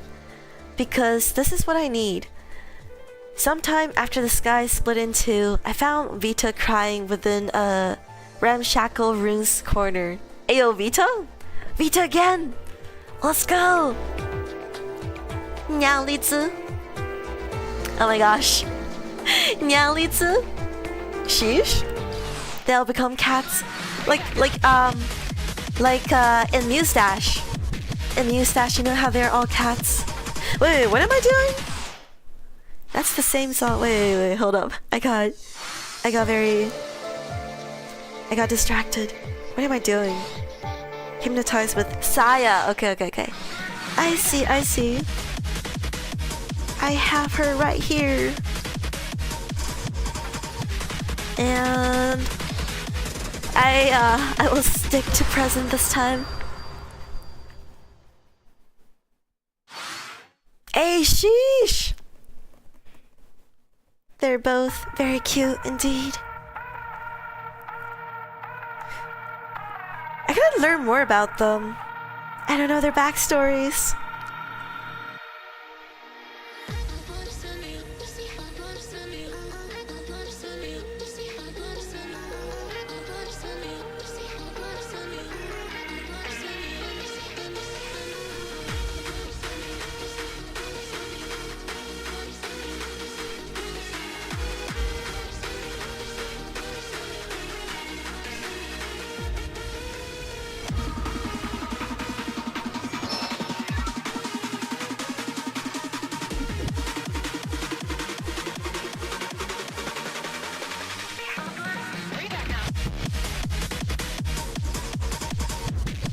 No!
Full recall, let's go! Several earlys and lates though, unfortunately. Oh my gosh, I got so excited. Sakuzuyo! Oh my gosh, I love Sakuzuyo. Bro, have you played Cry Machina? Sakuzuyo made all the soundtracks for Cry Machina, and that game is pretty peak. It's pretty peem. It's very Yuri. It's very, oh gosh, I forgot to go back to the news story again, but yeah. Cry Machina is very peen. It's got peen art. It's got Sakuzuyo doing all the soundtracks and everything. Yeah. Bro, I love Sakuzuyo. Although I don't know enough. I don't know enough about Sakuzuyo, but I love Sakuzuyo.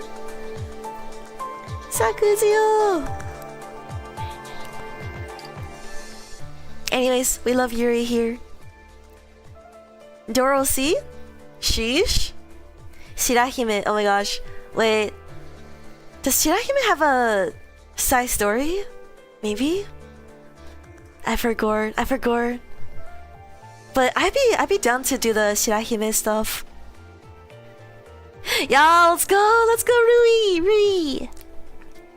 Are you also a Cry Machina enjoyer? Iwu? Oh, whoa! Vita? Wait, let me read this. Wait, half blonde? A child? I am that type of person, I suppose. The type to refer to a small half blonde.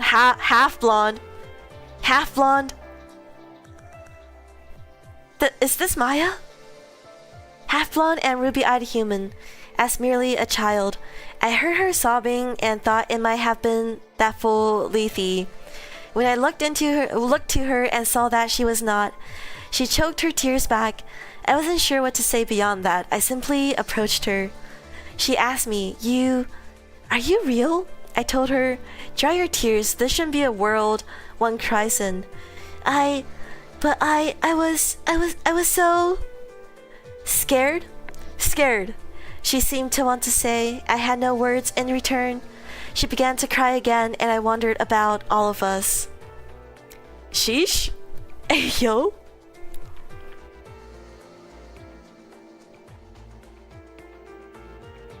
Ah! Oh my gosh, the foreshadowing is crazy. The foreshadowing in this game. It's literally Maya! Because I did not know anyone was here other than myself until I met Lethe. When I met Lethe, I considered her simply to be my enemy at worst, and a confused, misguided idiot at best. I wagered there must be others, but surely they were others as driven as we too. Yet this was just some child. A child responsible for mending or making new worlds? Was that really it? The most realistic being writing. True. Hello, Kufov. Oh my gosh.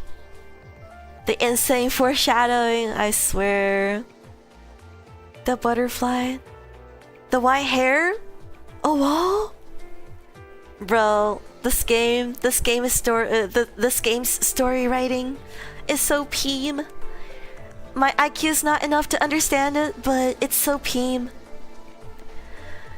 I folded my arms and leaned against the wall beside her. The cape I wear, long as it is, brushed against her ear, and she looked up at me. Use it, I told her, and after a moment's hesitation, she dried her face and blew her nose with my clothing. That's not really nice though. Dang. Blew her nose? In that wall-shadowed, dirt-scattered place, I started to look around until I could find some fitting memory. Something ideally with two participants, and when I did find it, it bidded toward me. Stand up, I told her, and she did, quivering. I held the glass up between us. Take my hand, I instructed. She did take my hand, and with her acceptance, we went into the glass together. Doomed. Yuri everywhere but doomed. Oh my gosh. Indeed. Bro, why is everything's so peem and toxic. We love toxic Yuri. We love toxicity. Chugging down that toxicity.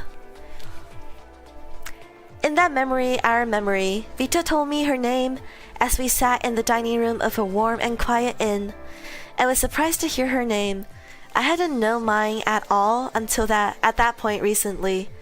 I asked her, "What do you want to eat?" And she asked me, "Does that even matter? This is a memory." I was surprised again, enough to have my brow twitch. I asked her after, what did the participants get in this memory then? When she told me what we both knew by merit of having entered, I asked again, "Then what do you want?" What would happen if I asked for something else? It's only right that you ask and we find out. Will the memory break? Why would you ask that? Because the memory doesn't remember anything else being ordered. Does that scare you? You just what? I just don't want this memory to end. Yet. Aww. Introvert moment. Yeah, that's at this point, that's just what makes a rhythm game. The Yuri element is necessary. The memory did not end there. I got to know that little girl, and what little she knew about herself. She asked about myself as well. Many questions. Well, when the memory did come to an end, we two left it. In that room together as well. They're becoming friendos. Sheesh. Alright. Here we go again. Oh shit, here we go again.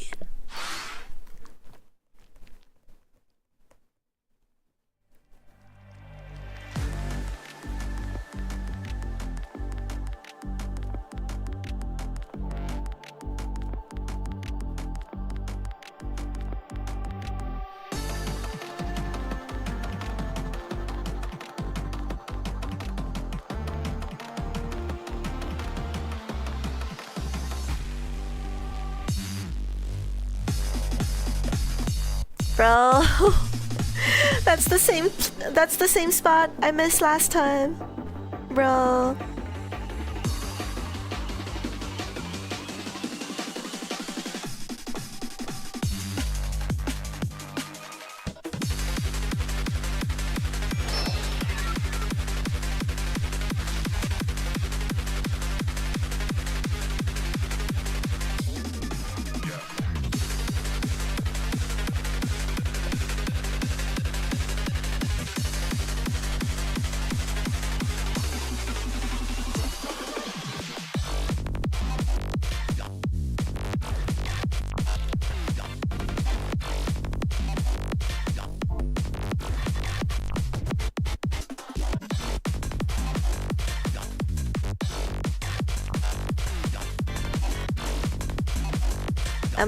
I'm a casual hater of arcs.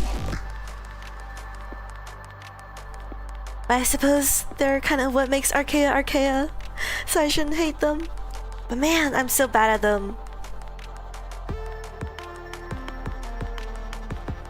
Arcs are the end of me.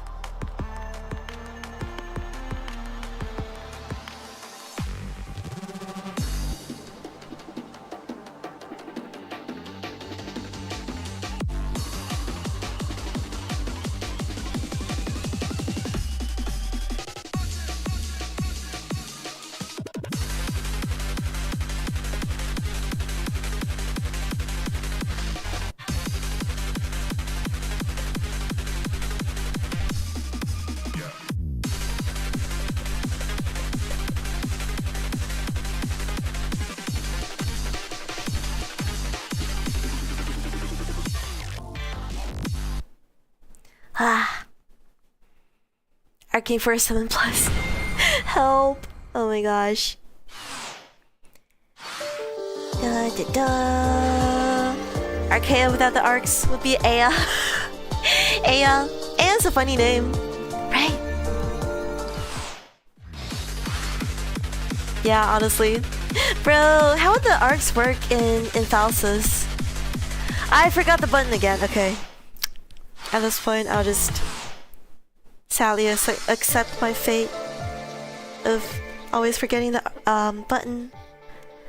I gotta check out the trailer though. I gotta check out how the gameplay actually works. Oh, whoa. Ongeki? Wait, so like you gotta move the characters and like I don't know. Mouse? Mouse? Wait a second. Wait a second. I'm scared. I am very bad with the mouse. Wait, can I use my Osu tablet?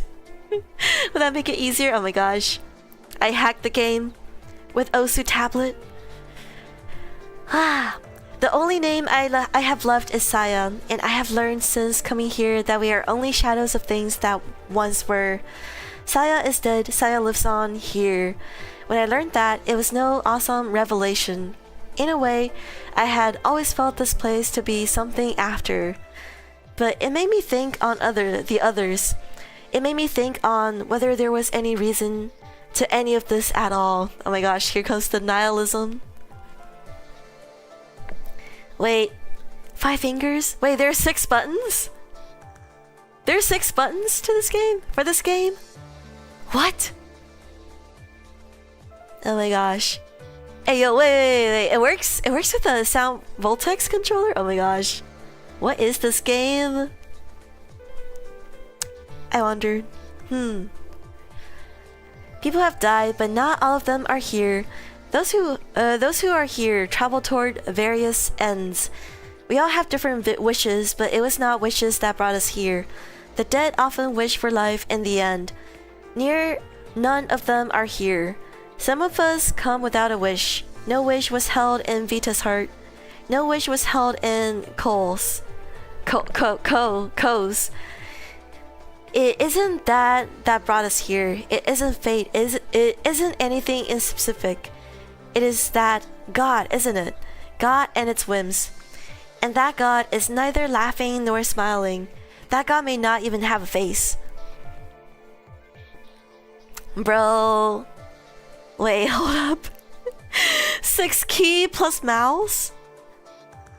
How do you even use 6 keys with one hand though? Oh my gosh. Oh, okay. ASDF and then left shift and spacebar. That sounds hard though. I can barely play like 4 keys with 2 hands. Oh my god. For DJ Max. But wow. Well, I'm ready to suck. I'm ready to suck when the game comes out. Trunism. Not the trunism. I have been with Vita for very long now, with her acting as my assistant and I suppose colleague in a way. It has been trying. She's prone to tears, prone to worry. She clings to me when she sleeps. She asks more often than simply seeking answers. Her sneezes are alarming. She is heavier than she looks to be. Hey, you can't say that. She has a sharp mind. It has been trying, but would never be something I regret. For I regret and ask questions of myself often. Saya, what is that? Vita asked me that during the end of the world. We looked on together as light cascaded from the earth, and life was drawn into the sky. We watched as Arcaea gasped a final time, all its breath converging on one distant place. I don't know for what reason it happened. I don't even know what happened precisely. Only the result. A horrible certainty that I was certain we could both feel. When she looked to me and asked what it all was, I answered. Some phenomenon, but phenomena are nothing new in this place. Ah. Dad sneeze. Help. The super loud dad sneezes. I began to try to build a new world more desperately, because with that end of flight of Arcaea, the lands began to crumble, in bits and pieces at first, and then greater and greater slabs, greater sheets of earth, sliding down into a vast nothing underneath, into that abyssal place forever scratching at the world's edges, into the void. The archive I have built remained stable through it all, but stability, that isn't what we need. It isn't what any of us need. We need more. We need something beyond here. We need to live in a proper, perfect place. I cannot say that I am the one who will make that place anymore. I can't say when it was that I began wishing again. Sometimes at the end of the day of travel, I would return and be given new questions from the little girl who follows me that I had no answers for. Questions. There's simply no time for them anymore. And an uncomfortable silences between us. It feels like that is being screamed throughout the caverns. But I know I began wishing before that, subtly, for answers to questions I myself have. Wah! Yuri. Oh my gosh. No! Don't destroy Arcaea! Help. Past, present, future, beyond. Ayo! That's a reference? That a reference? The story of mine is silent. I may only speak it to myself. Nobody hears it. It will quietly die like this, the hills and mountains and dried seas of this world, with nobody to notice or remember them. And there will be Nile, a vacuous aggrandizing and worthless story. A story untold to anyone but the teller. A story that stole another's, and clinging to it brought the other to drown. Yeah, no, same. Oh my gosh, I would definitely not survive. Tell me, am I arrogant? The answer is that I am. I believe in myself. I believe in finding what lies past limits, in forging new realities, in doing anything. I believe in the future, and I wish for the future. As I walk from here with a young girl following behind me, by stepping in those footsteps that I leave wherever I may go, I want my wish to ring out, though I can't bring myself to say it. I believe in the last stand. I believe in that glass that made the world bow down. God, Lethe, Vita, expel me from heaven and straight into hell, as I walk to tear that glass all away from that horned fool's hands. Wait, what is happening? What is happening? Oh my gosh. So the Arcaea is about to freaking die, and Saya's like, I guess I'll have some wishes again, because I gotta take care of Evita or something. It really just do be a large banner. Sounds like it. Oh yeah, and also the lake bed. Water of glass. Bro.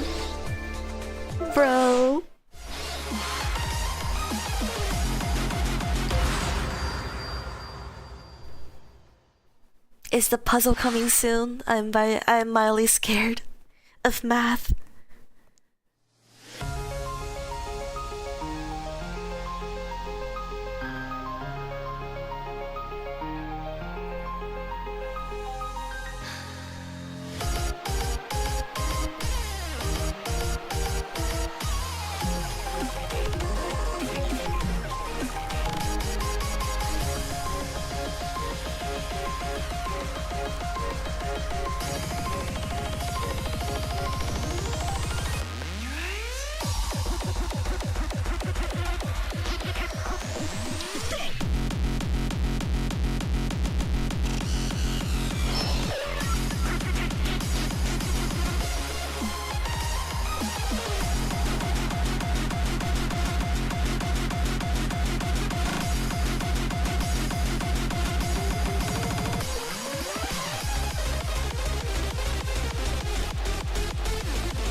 The arcs will forever be my worst enemy, I swear.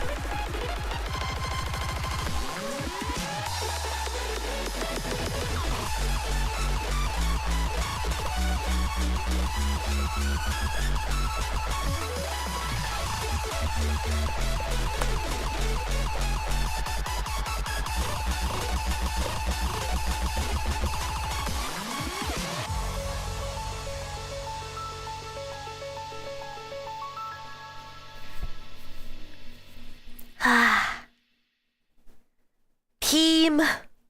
Peem. Oh my gosh. Simple math, memory based. Ah! Help. I forgot the button again. Peep, peep. Peep kick. Sheesh. Alright. Oh. It's raining.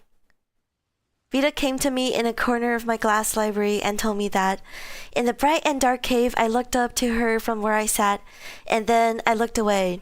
Rain. In all my years in this place, I had never seen rain, and now rain and snow and thunder and lightning all had been seen by us on the horizons every so often, and now it was there. Oh, so this is the weather that they're talking about. Right? I stood. Vita, I began. We will be going, and when you follow, you will follow and hide behind. Going where? To Lethe, I said, to kill her. What? Hello? I walked past her, and after descending, I made my way to the mountain's lowest exit. Vita was delayed, but followed just as instructed. Kill. What? No! That's my reaction exactly. Huh? She shouted at my back, followed me all the way down, and throttled out behind me as I went into the rain. Death. Lethe. She protested. The kitties is... Oh my gosh. That was a very bad hiss. She grabbed my cape and I pulled it from her hands. She picked up a stone and threw it at my back. That's not very nice. I kept on and finally she screamed, "Why?" Rain fell on and between us as I stopped and turned to face her. She met my eye. Her red and white eyes were shimmering. Ayo. Oh, that's where the Vita came from. Vita, I said, this world is dying. Yes, she muttered, and at the time I thought, so she knows. So why would you want to kill? I felt something in what she gathered, something I have never felt in what we have built, I explained. The lovebirds are fighting again. Threatening to kill, though. Another foreshadow? Oh?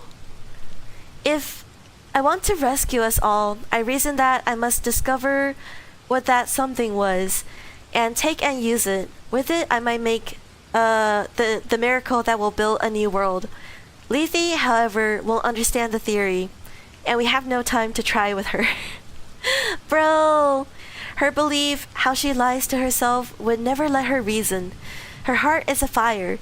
She will aim those feelings at me, and we will come to blows. Catfights? You won't try? She accused me, and I smiled. You should at least try.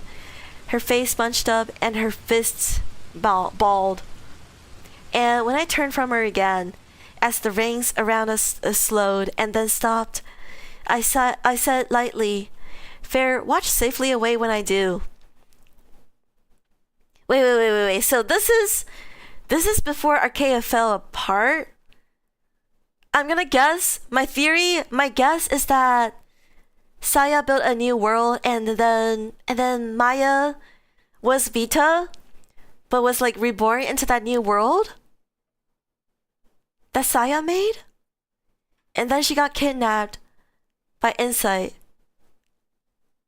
And then she was talking to her older self before Arcaea fell apart. Something like that. Ow. Just my theory. I've taken much of my own glass to Lethe's place. As I approach there, our collections almost meet, but never blend together. It's still Arcaea? Okay. Her scary smile, yeah. Okay. So she didn't make a new world or anything. Is it kind of close though? Like that Vita was reborn as Maya. Well, I guess they're different people. Maya's like half Vita, but like some part of Vita got reborn into Maya. Huh. It is bright on this cliff's edge. The world is bright from glass. Lethe beneath it is cloaked in shadows. Oh, I accidentally clicked. I don't know what it said, but yeah. Anyways, Reaper, I call to her. Let's put pettiness aside. Help me. Oh, whoa. Finally, enemies to lovers. Help you? She spits. After you've done all this? Ah, okay. So it's her memories, but not exactly her. I see. Still confusing, but I guess that makes sense.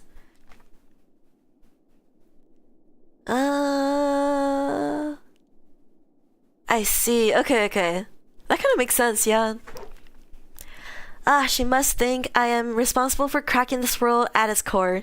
She thinks so little of me. Ah, are you sad that your little Yuri girlfriend thinks you're responsible? I glance behind myself and unable to see Vita, I turn back to Lethe and continue our conversation. It goes and ends as terribly as one can imagine.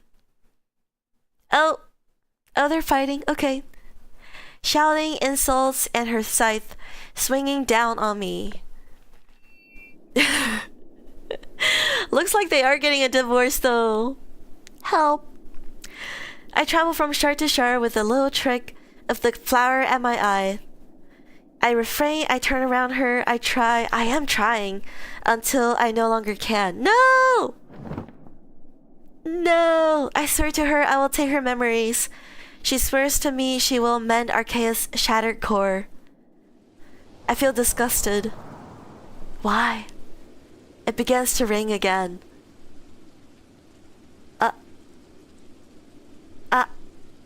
She good? Are they good? Are they okay? Are they both okay? Also, why is it black? Oh, that scared me. Blade clashes. Oh, I feel a violent dance. Violent dance. She swings, aiming to kill me. I cut across her face. My head is pounding. That's fast. The text is too fast. Sickness twists inside my stomach. I failed, and nothing I am doing here matters at all. I'm too slow at the text for the texts. Okay, puzzle time. How does this work?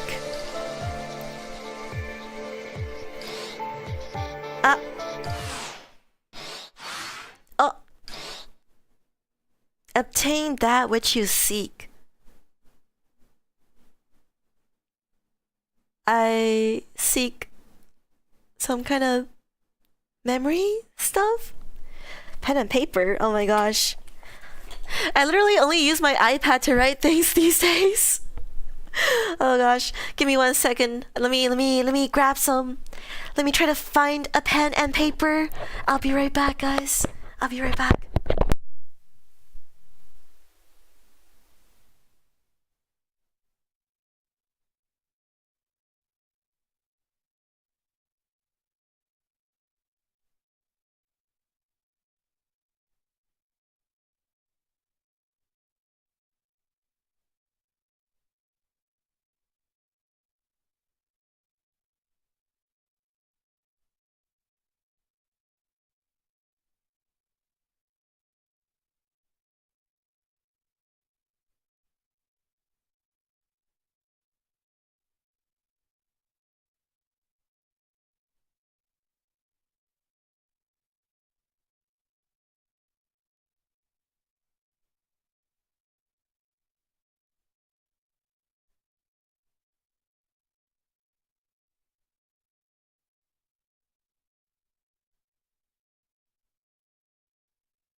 I have returned with pen and paper.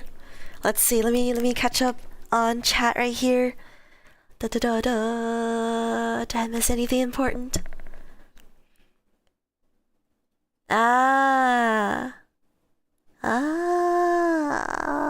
Record every number? How does this work though? Oh my gosh. Huh?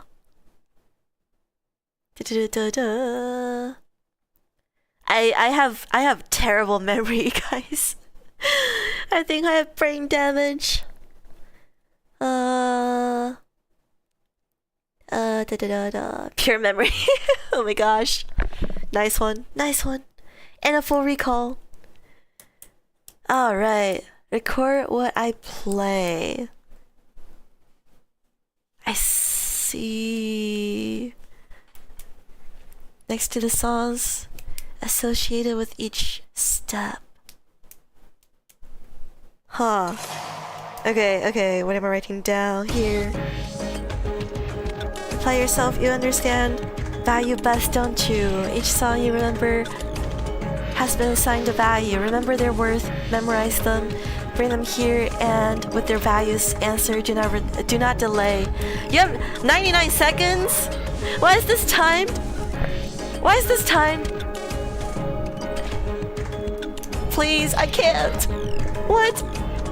Konnichiwa, guruna. I am very scared right now. I'm very nervous right now. Oh gosh. Okay. Someone disappear? Alright, well, I'm going in, I guess. Two? Huh? Match 2 and then 1 less than in vain? What? 2? 2? 1 less than in vain. Where's okay. So a level 5 2? Level 5 2, right? So in vain a 6 and then I played a level 5? Is that how it works? Huh? Does that work? Does that... Huh? No, the numbers? Does that... Incorrect! Incorrect! The numbers next to them, not the difficulty. Numbers? Wait. What?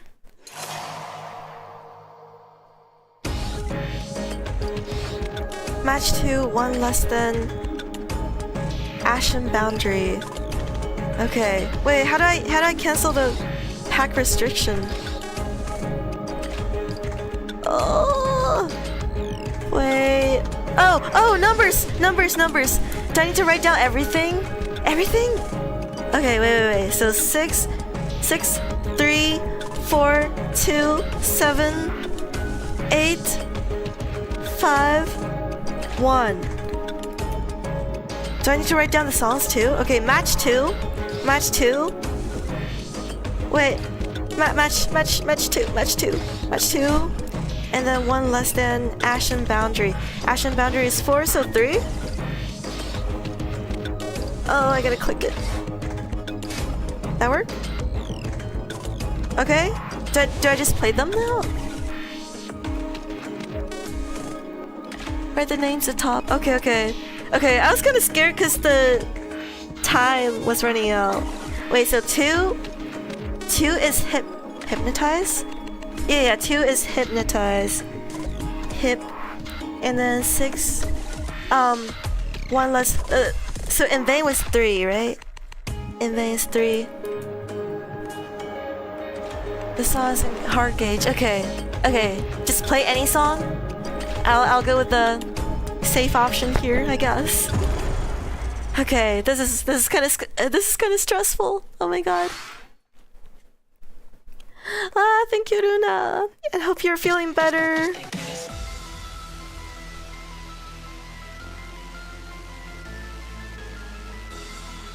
Is the 99 seconds only for like each time, or is it for the whole challenge?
GG's.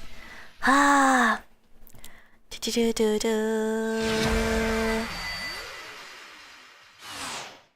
Ah, okay, each step gets 99. Ah, that's good, that's good. That's... Thank you. Oh, that's good. I was like, if I had to do the entire challenge,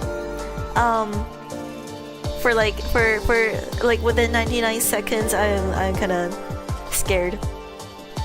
But yeah, GG's. Difficult part. 8 and then 1 more than corruption. Okay. Ah!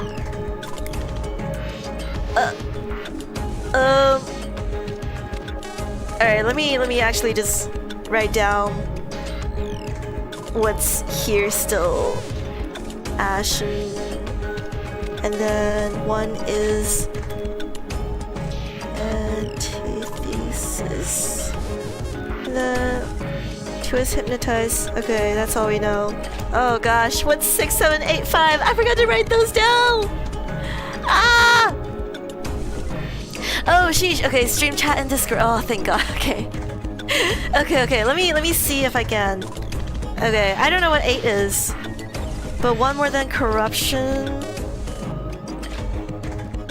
I don't know what corruption is. Wow, okay, well, sneaking into Discord. Heh. Thank you guys so much. Thank you, Sake. Oh my gosh. Thank you for the screenshot. This is very handy. Okay, so 8 is Saiga? There we go. Thank you, Sake. And then corruption is 5, so 6. And 6 is new wings. Let's go. Ah. Let's freaking go! Saving my life here. Thanks, homie. Oh, sheesh. Oh my god.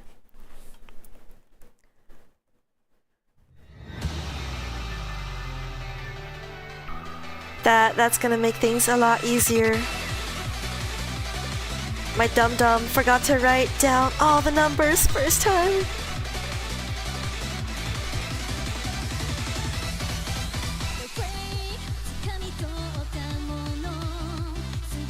Saving lives out here.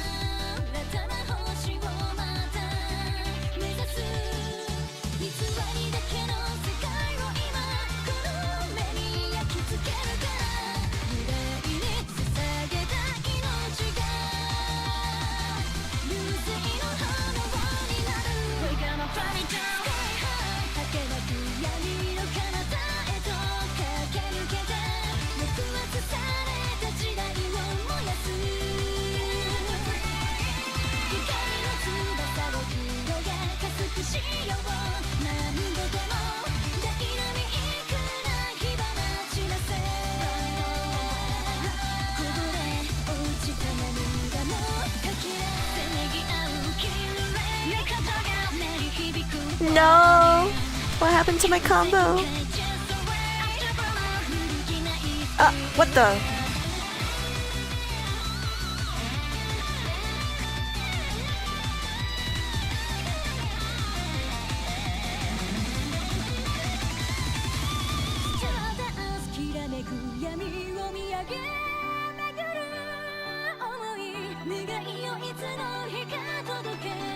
Crying about arcs.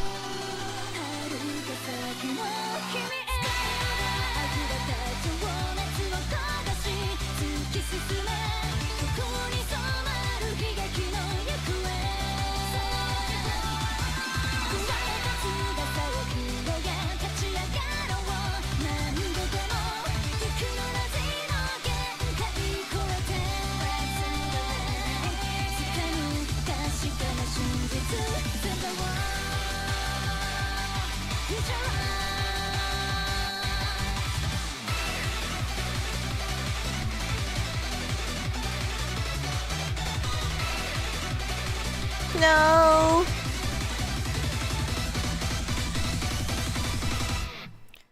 All right.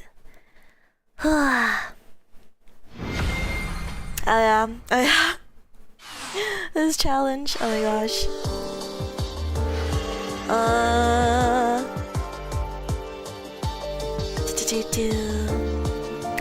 Thank you guys so much. Thank you, chat.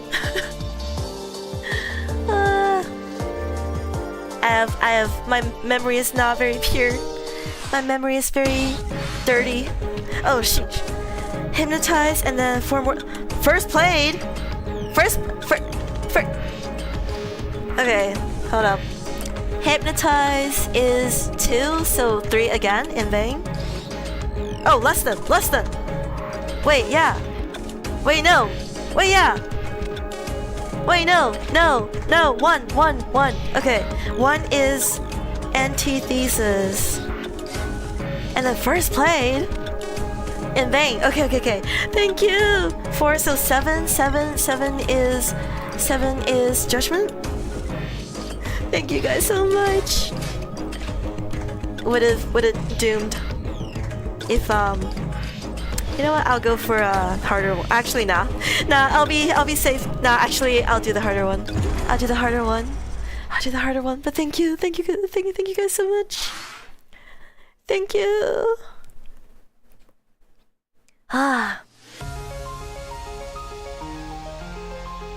Math is scary. Memory is scary.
Oh god.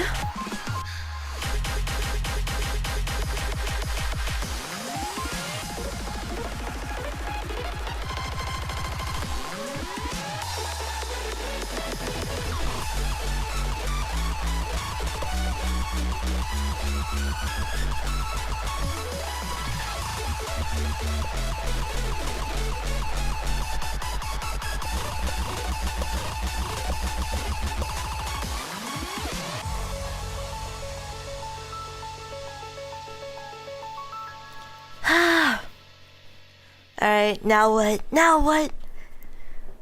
What else? Do I remember anything? I don't remember anything, guys. GG's.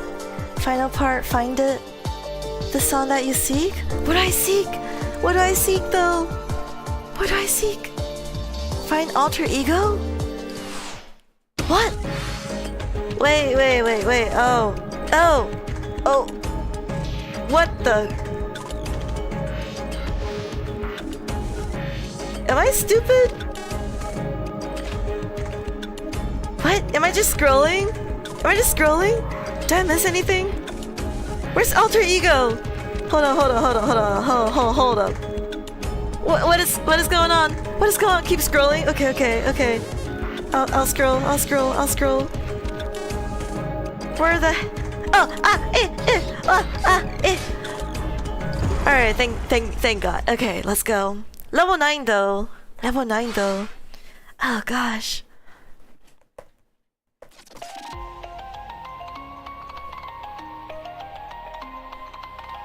Oh, there's no gauge. Okay. We can do this.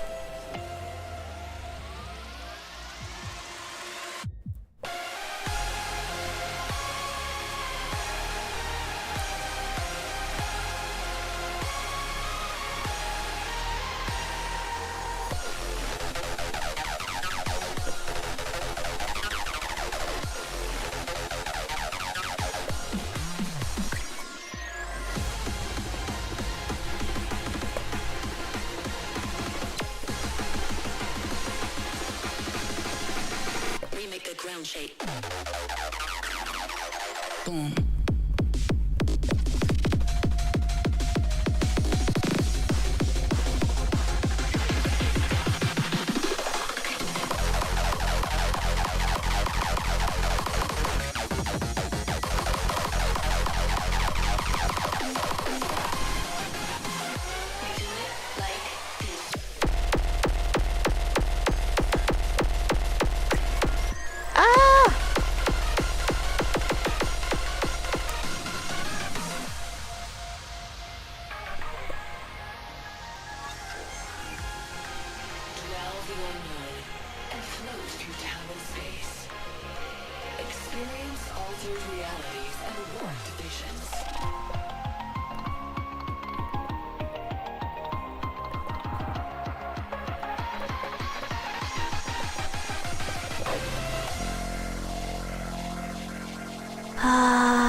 Oh no.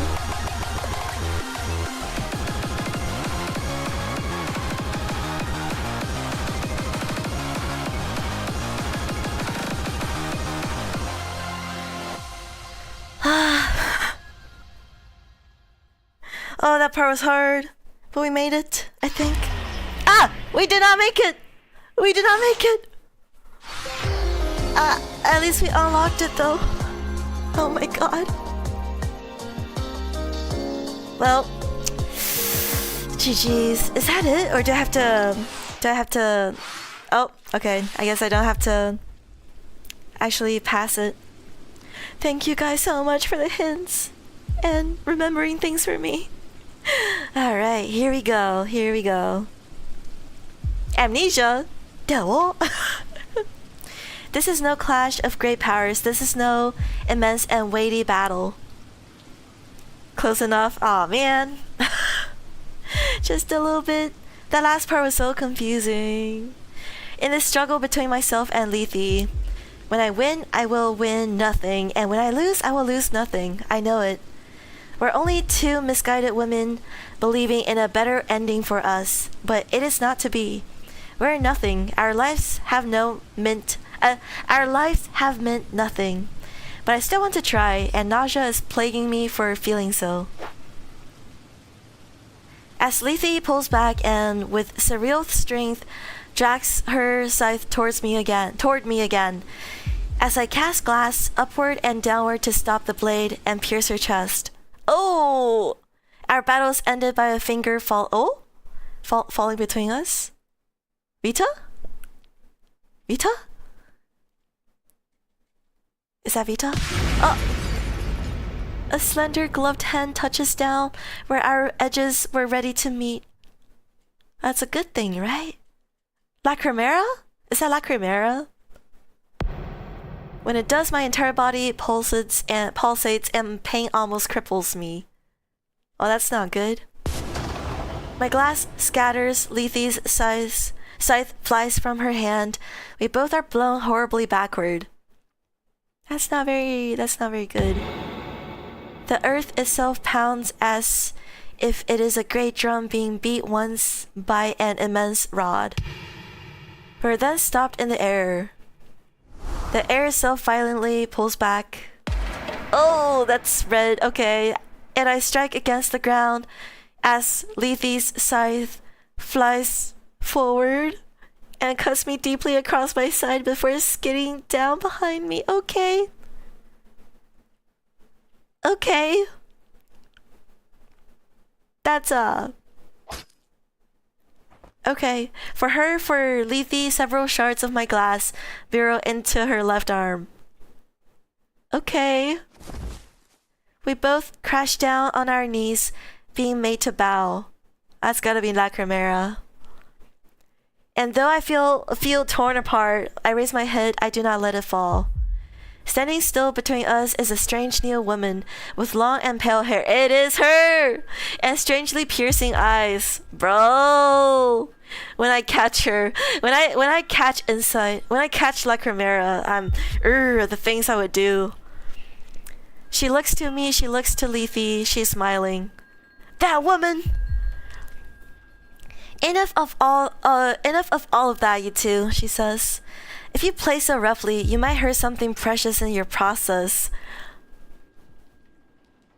Bro, this evil woman, when I catch you, yeah, that does smile. I step up best as I can, still only able to kneel, and now breathing raggedly. Her way of speaking worries me. She looks at me again. Now, hello, stubborn girls, she says.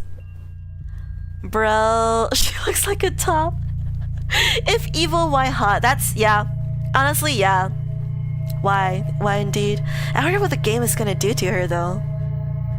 Where's she at? Where's she at? I can't wait for the next pack already. What's gonna happen to her? What are we gonna do to her? For you and yippee. To be continued. Oh my god. Okay, but what happened to Saya and Lethe? Are they just freaking dead at this point? Do we not know yet? So you're gonna wait for the next pack? We're gonna wait for the next pack? Is that all? That's all. Okay. What's here? Oh! I guess I'd skip through, Vita's stories. When I had it. You know what, let's quickly read through her story, because I'm very curious. I'm just gonna try to speedrun these. To be continued. Oh my god. I played Neo Wings. Oh, whoa? What does it mean to know? Is it what one thinks, what one sees, what one feels, what one hears? Is perception what grants certainty? Certainly the known is what one perceives through their senses and through whatever they're told. For a child especially, that is certainly true. I want to talk about someone here, somebody whom I've never met, but whom I feel sure that I know. Once I gathered all of her memories and lined them up in a way it created a story. This is how it began. In the terribly far reaches of an unremarkable universe existed a typical celestial body. Upon it, its people were united. From the age of 10, the children here had a chance to awaken to something they may have been born with, which would stay with them until their 17th year. Something remarkable within the unremarkable universe, what they wished and what they thought could manifest within reality. Lagrange? Oh, I also Lagrange. I also don't know her backstory.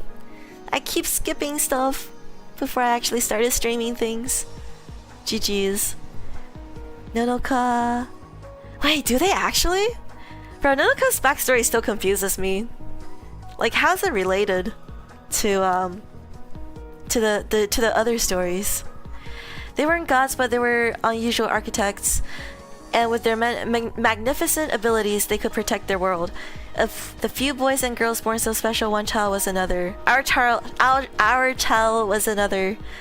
The country's name I don't remember. The world's too I don't recall. Her name though was Vita. Vita. Vita woke up in her room one day and saw above her the night sky through a dim window. As she woke, so did her friends around her. They each wished one another a good morning and rose for the evening. They had done so every night for the past 2 years. They went to ready themselves in the washrooms. They talked about audio dramas they followed and about books and comics they would read. They talked about their dreams. Ayo, blue. Not the blue. Blue. Of course. Vita and the rest, dressed in their uniforms, walked towards the central command room, still speaking frivolously. The universe was at war. Powers vying for things beyond the children's understanding would occasionally try to breach their territory in space. Ah, here's the space part. But largely, those powers fought amongst themselves. Her planet represented neutrality, and she and the other children were one of the several essential bodies tasked for maintaining that neutrality. There were the men and women who fought in and above the skies. There were the other... Oh, that's Nonoka, right? They fought above the skies. There were the other adults who used their words and acumen to broker good relations between her world and the others. There were the expat soldiers and diplomats who would ensure whatever stability could be ensured in those times of violence and decay. And there was the nerve mind pathway grid measure in small application in a nuisance, and in large scale invincible, and in the opinion of many outside of her world a sleeping terror. I will curb the exposition and narrate. Vita enters Central Command, taking no pause at its grandiosity and majesty, no hesitation at the cacophony of thoughts and will swirling throughout the massive several-story atrium. She and her friends had a part to play, and as they neared their assigned seats, their chatter naturally dying, they could all hear one another's minds pulling away from the frivolous as they attuned instead to their vital responsibility for a world of worth, for peace and prosperity beyond and any other throughout the reaches of space, beyond any other within any land. She connected to the NMPGM. Oh, that's the thing. That's the thing she was talking about to Maya. She focused down, quieted the others in her mind, and began to tend to her part of the pathways. She let nothing bother her. She did her work until it came about that she received an unknown signal. From Maya? From Maya? The night before, Through their briefings, they were informed of what they needed to know about the disorder continuing on another planet, about the hijackings of their vessels within foreign space, about entertainment planned for later in the week. They tended to ignore the death and discuss coming concerts, or they tended to talk happily of accomplishments. For example, a friendlier system beside the fourth planet out always seemed to help their own. They had a simple deal with that system, allowing this society to utilize the NMPGM while they provided resources from that perpetually dangerous planet with a turbulent atmosphere. Her society was magnanimous, mostly give receive. Such relationships serve them well. Often people try to use or infiltrate the psychically guarded networks quietly for their own gain. She did not know much, but Vita at least knew that if you wanted something, you were better off simply asking for it. Oh, signal was possibly from a corrupted Nonoka. Oh my gosh. Sheesh. It's all connected. She sometimes asked what that other planet's disorder, the planet she'd been briefed on again the night before, what its disorder truly stemmed from. To her, their fighting over what sounded like lost and easily forgettable grudges sounded foolish, stupid, and needless.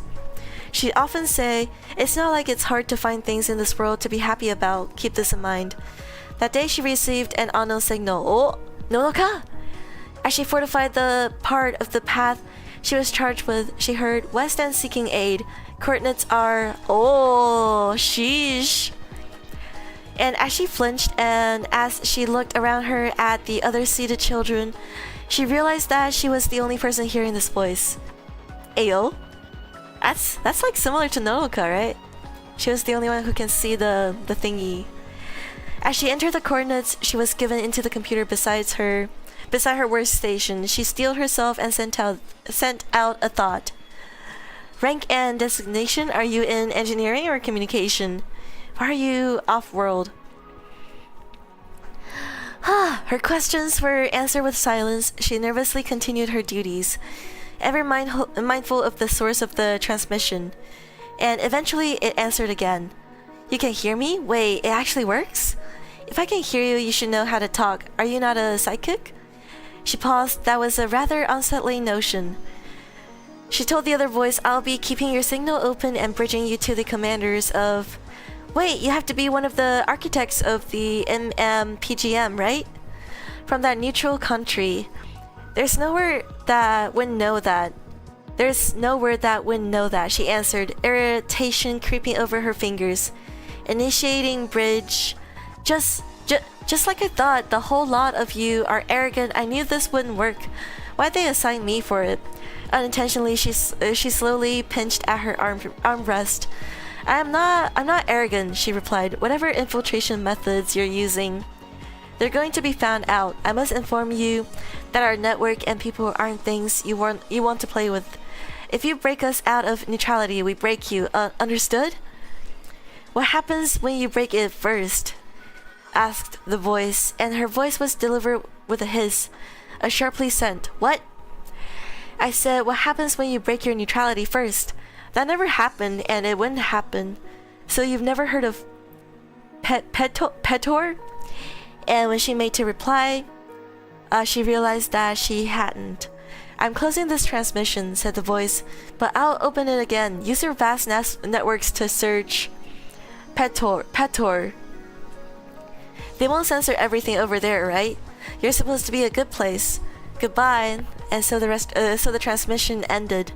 With her heart beating, she returned to her work before any disruption could be noticed. She hadn't heard of Petor, but she could look into it when the sun rose again. And I'm gonna assume that this story just unlocked. The blue is connected all along. Sheesh! I thought it was like just an entirely separate story, but an important fact that any living and thinking should keep in mind is that truth and knowledge are not always necessarily the same thing. It happened the day before an ease of hours. The weekend when Vita received the signal. For the following 2 days, she spent her free time within the base's library and searching through the internet through a signal encryption she and her friends typically used to find games, artwork, and videos forbidden to them without leaving a trace. It was never for anything serious at all. The story of Petor, though, made her appreciate that tool that they thought of as a toy far more than ever, for never had a more serious subject become known to her, nor ever one so dangerous. Wait, what? I thought I definitely have played Neo Wings before, though. Well, we cleared a new set of stories anyways. Although, it's probably not too connected to the other stories. But GG's. I like to make a note here. I don't remember where it was I came from. I only remember the memories of others within Arcaea, and particularly within the Void. Still from this, it's easy to gather. It isn't hard at all to find something to call dreadful in any world you can think of. Oh, I see. So I played Neo Wings, and then I unlocked those stories, and then I skipped through them. And now I played it again, and now it unlocked? Okay, that would make more sense then. As like, well, we just did something extra, but GG's. Oh well. Vita's relevant though. Vita's relevant, so I do like reading. I would like to read her story and stuff. 20 years before her birth, during the NMPGM's expansion, a planetoid named Petor had been discovered and pushed aside. About 400 years prior, the planetoid had been discovered by an Exodus-class starship fleeing a dissipating atmosphere on their homeworld. The ship docked there and established Petor unofficially. Without documentation or declaration, and with an irregular orbit within desolate space, Petor wasn't forgotten, for it was never known. Her world then discovered the planetoid itself, and without knowing of its habitation, used the might of NMPGM to swiftly devastate half of it. The result was something like the utilization of dynamite. Half the planetoid was vaporized, and with it went 2/3 of the native population. Oh, sheesh. I see. Okay, so I guess I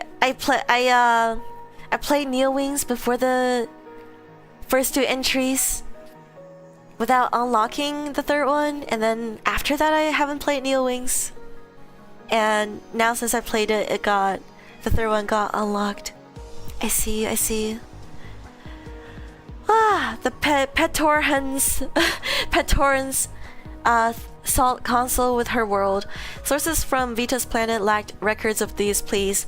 Other planets spoke of their theories suggesting the involvement of clandestine organizations from her world, silencing any petitions.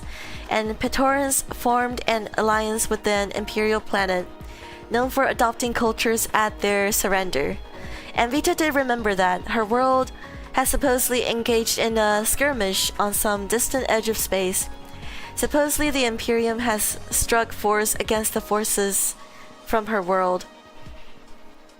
However, source after source from anywhere other than her homeland claimed something very different. Because of the Imperium's alliance with an unregistered group of squatters, and in order to eliminate information of their existence, the existence of their world's mistake, they used the NMPGM to collapse a sector of space, killing the remaining Petorans and some of the Imperium for good measure. And while those many sources told this tale, it took 2 pages from the deepest section of her own world's internet work to convince her of the truth. The beginning of truth, the reality that her neutral world merely wore a neutral mask. In its reach for peace, stories like Petors were not at all few in number. Most even did not begin accidentally, and there were some who thought the tale of Petor too had started in the same way. Naturally, she kept this all to herself. Naturally, she returned to work when usual working days began once more. Naturally, she engaged the unknown signal again. I am among the last Patorans, it said. We only want escape from an alliance that had in fact brought them into what amounted to slavery, from the chaos of this entire galaxy, from especially her planet and its overwhelming reach. I heard that they had children minding the pathways. The voice stammered. We thought maybe a kid could understand what people at the top wouldn't ever bother to. She asked, "What do you want?" To which the voice replied, "Just one way out. Well, we've heard this part of the NMPGM is usually quiet, and we know it's very far out. We have enough ships that we could probably find another place with other stars." Or the voice told her that during their alliance, religious enslavement to the Imperium, the Petorans had discovered that the Imperium had been developing technology to spy on the minds supporting the NMPGM. They stolen that technology, and being so desperate and so burned, they had no issue sharing that fact with Beta, who of course would need to report this information. But the alliance the Petorans had made with the Imperium now meant nothing. Nothing here meant anything. As the voice insisted, they only wanted to escape. And she could easily grant it. Modern-day ships could travel with almost instantaneous speed, especially with the faster-than-light travel provided by the pathways. One quick opening and one quick jump off the record? Yeah, she would allow it. But did you know this is true? The NMPGM was, in fact, used to collapse the sector of space, killing the remaining Petorans. None at all were left. We just outside of the pathways could certainly see ships, but could she, with her power, identify the kind of ships? The true, known vague shape, the size even? No, what could she have known? When Vita opened the path for Petora escapees, those paths were flooded instead with Imperium warships. No! And do you remember how fast ships could move through those paths? This is also true. Modern-day ships could travel at an almost instantaneous speed, especially with the faster-than-light travel provided by the pathways. Once the warships had navigated the NMPGM, the attack on her planet was swift, thorough, and unable to defend against. It seemed the Imperium had plenty of intelligence informing them of the locations of psychic bases, as they mostly destroyed those first. The surface of her world was bombarded quickly. There was little time to react, and in a matter of hours nearly everything had been. Though they did try, there was an attempt to fight back in time, to reach that other signal, to destroy as much of the invading fleet as possible. But mostly there was only despair, dread, self-hate, a misfire, fear, terror, and hell itself. They fought in a game where their own first move had already sealed their defeat. A cannon from above marked the position of her base and ended the lives of her superiors, and her friends. Oh, that's what Maya remembers, right? The girl woke up in a world of white after, with tears brimming in her eyes. However, she had no knowledge that might prompt them, no reason in her head for the pain inside her chest. Yo, that's Maya! Wait, she was dead like all of us. She didn't remember like most of us. So I wonder what it was she thought of her tears. I wonder if, as she wiped them away and stood, she felt anything other than sorrow. Guilt, maybe. Responsibility. I don't think that's the case, or maybe what I meant to say is, she should not feel that way. She shouldn't consider herself to have been in the wrong. After all, what does it even mean to know? What she knows now is nothing. And as this story comes to a close, as we think of her getting up and facing the world of glass, I think it's very pertinent to ask, has she ever known anything else? Okay, now we have the whole-ish picture, I think. It probably Nonoka. Maybe, yeah. It does seem like they're in the same universe. It definitely seems like they're in the same universe with like Space Wars and everything. Wow. Racism! Oh my gosh.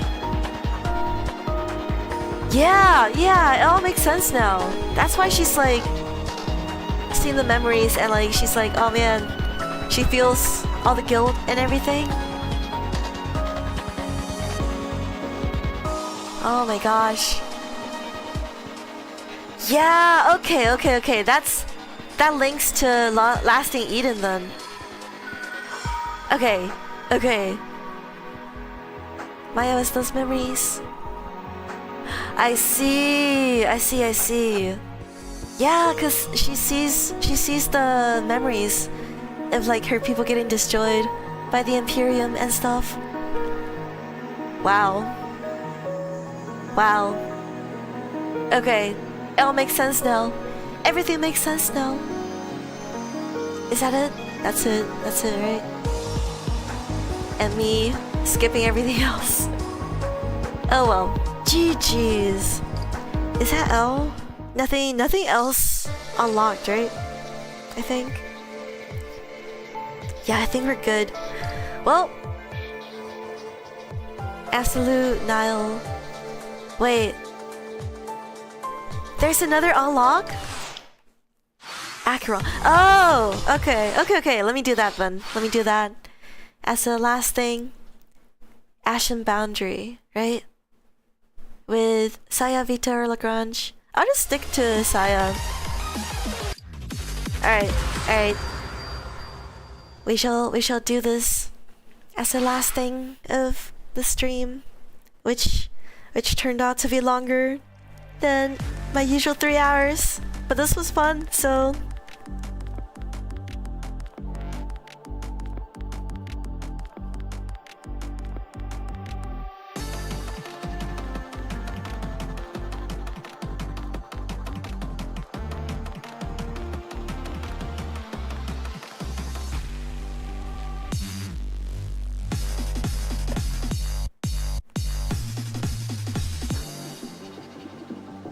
I'd not miss that known this time. Heh.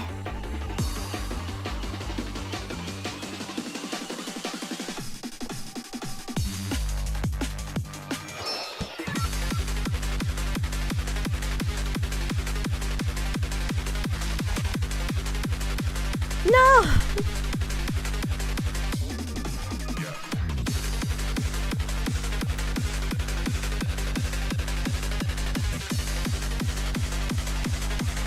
Man, I was wishing for a full recall, but...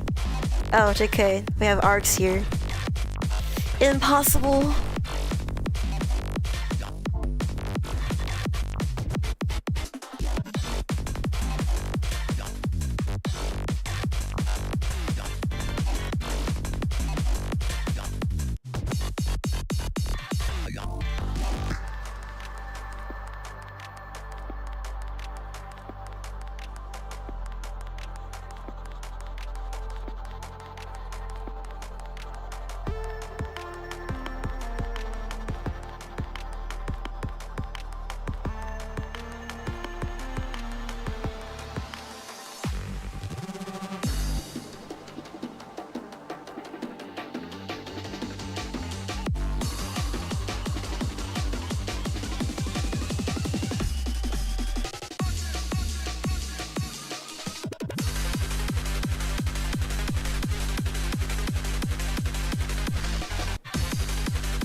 GG's. New story time.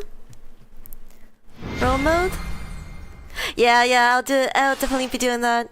I'll be doing the grind off stream. And next time we can try Akron? Any song? Oh, okay. I see. Yeah, Vita. Oh, here we go. Here we go. There she is. Oh my gosh, pretty art. The art is so pretty, I swear. Any character? Ayo? Oh, another memory. That girl's. Are these ones fond of me? Are these ones fond of me now? You see that? It seems that some rules never change. This is the second life, I believe. The copy process. Why was this recorded? Arcaea, isn't it usually interested only in the girl in white? We do know this world isn't one for making sense, I suppose. A random fluke? Oh, or perhaps it's shame. Look here. Something looks to have gone amiss. We've watched a few entries from here in the void, but never do they look like this. The memories haven't been woven, nor have they dissipated. They're all together in a clump of turning energy. Why? This is like the soul that was stuck on the border. Or it reminds me of her, at the very least. This collection can be considered a soul under ordinary circumstances. However, was Arcaea unsure what to do with them? Why not make them into glass? Ah, the process completed. Another mystery left for us. Those discarded memories, what happened to them? Have you any theories? Quiet as always. I really should have given you the ability to speak. Sharon? Who's Sharon? Sharon? Dahu? But, well, perhaps this explains the difference we noted before. Clothing near always changes once we enter here, but our bodies are always copied rather exactly. I wonder what gave Vita her half-paler hair and that odd eye, different from the memories. Seems this memory doesn't allow much, follow much longer. No, we won't take it with us. Gathering memories causes such aggravations. I'm very curious about the lost memories though. Perhaps they enter the void? Or if they're memories at all, then... Hello, drone buddy! Oh! Charon? Charon! Okay, Charon. Charon. As like Karen? As in like Karen? Well, enough dawdling. Let's continue. Time really stops here after all. Oh! Wait, let me check the world map. To see what I'm grinding here. Is it this one? Oh, there she is! There she is! Oh my gosh. Oh, now it's gonna tell me. I see. I see. It's kinda long. Yeah. Alright, I'll do the grind. The world murder. Oh ouch. Wow, my brain's no longer functioning. But I will do the world mode grind off stream then. GG's guys. That was very fun. Oh my gosh. We speedran the new pack and Absolute Nile and also Vita's backstories. Let's freaking go. Bro, this game is so peen. I swear. Well, yeah. Well, the new pack was really bangers. The songs were pretty peen and stuff. Yeah, that was a very speed run through everything. Yeah. Let's go. I remember Last Thing Eden taking forever to do last stream. So this is nice. This is nice. I were able to finish 3 stories in one stream. But yeah. Wait, if you put it that way, that's kind of funny. But I don't like her though. I don't like Lacrimera. She just a creepy stalker girly. Hello, Tac. No. But yeah, we're ending the stream here. Yeah. Alter ego didn't take too long. Yeah. Wait, was that the unlock with the numbers and everything? That was very. Thank you guys so much for all the help with that. My dum dum brain forgot to write down the other numbers. And I was looking at the difficulties. I didn't even notice the smaller numbers at first. But yeah, I don't know which one would be my favorite. I think honestly, Lasting Eden was pretty peem. Lasting Eden Part 2, actually. The Stalker arc. I actually really like the going up in world mode and then like dropping back down.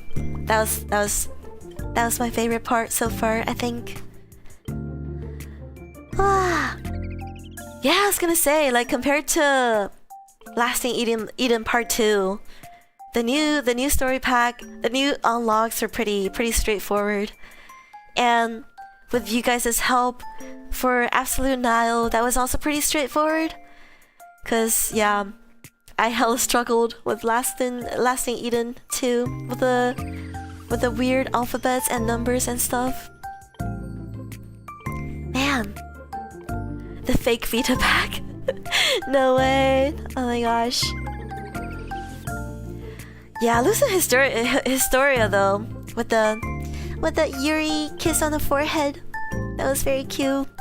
That was a very cute moment. I did really like that. But yeah. And how long does it take for new story packs to come out usually? Cause I'm already ready for the next one. I'm so ready for the next one. They better beat up Insight, or I'll be very mad. Girl is literally screwing everyone over, I swear. Oh yeah, no, same. I was also very lost. Although with chat's help, it made a little bit more sense. But yeah, about a year. No, frick. But like with side stories and stuff, at least we get side story content, right? Oh yeah, the concert. Oh my gosh, I gotta look for more information on that. And yeah, see if we can do a little secret Discord stream for reasons. Bro, it's gonna be so peem. It's gonna be so peak. For real. Man. Well, that was fun. I will wrap it up here. Thank you guys so much for coming, and thank you for all the help on the game. Hope you guys have fun, and good luck with the new songs. I know you guys are gonna try to beat them or PM them or stuff. Maybe you already did, but good luck, and thanks again. I'll see you guys later. I'll catch you later.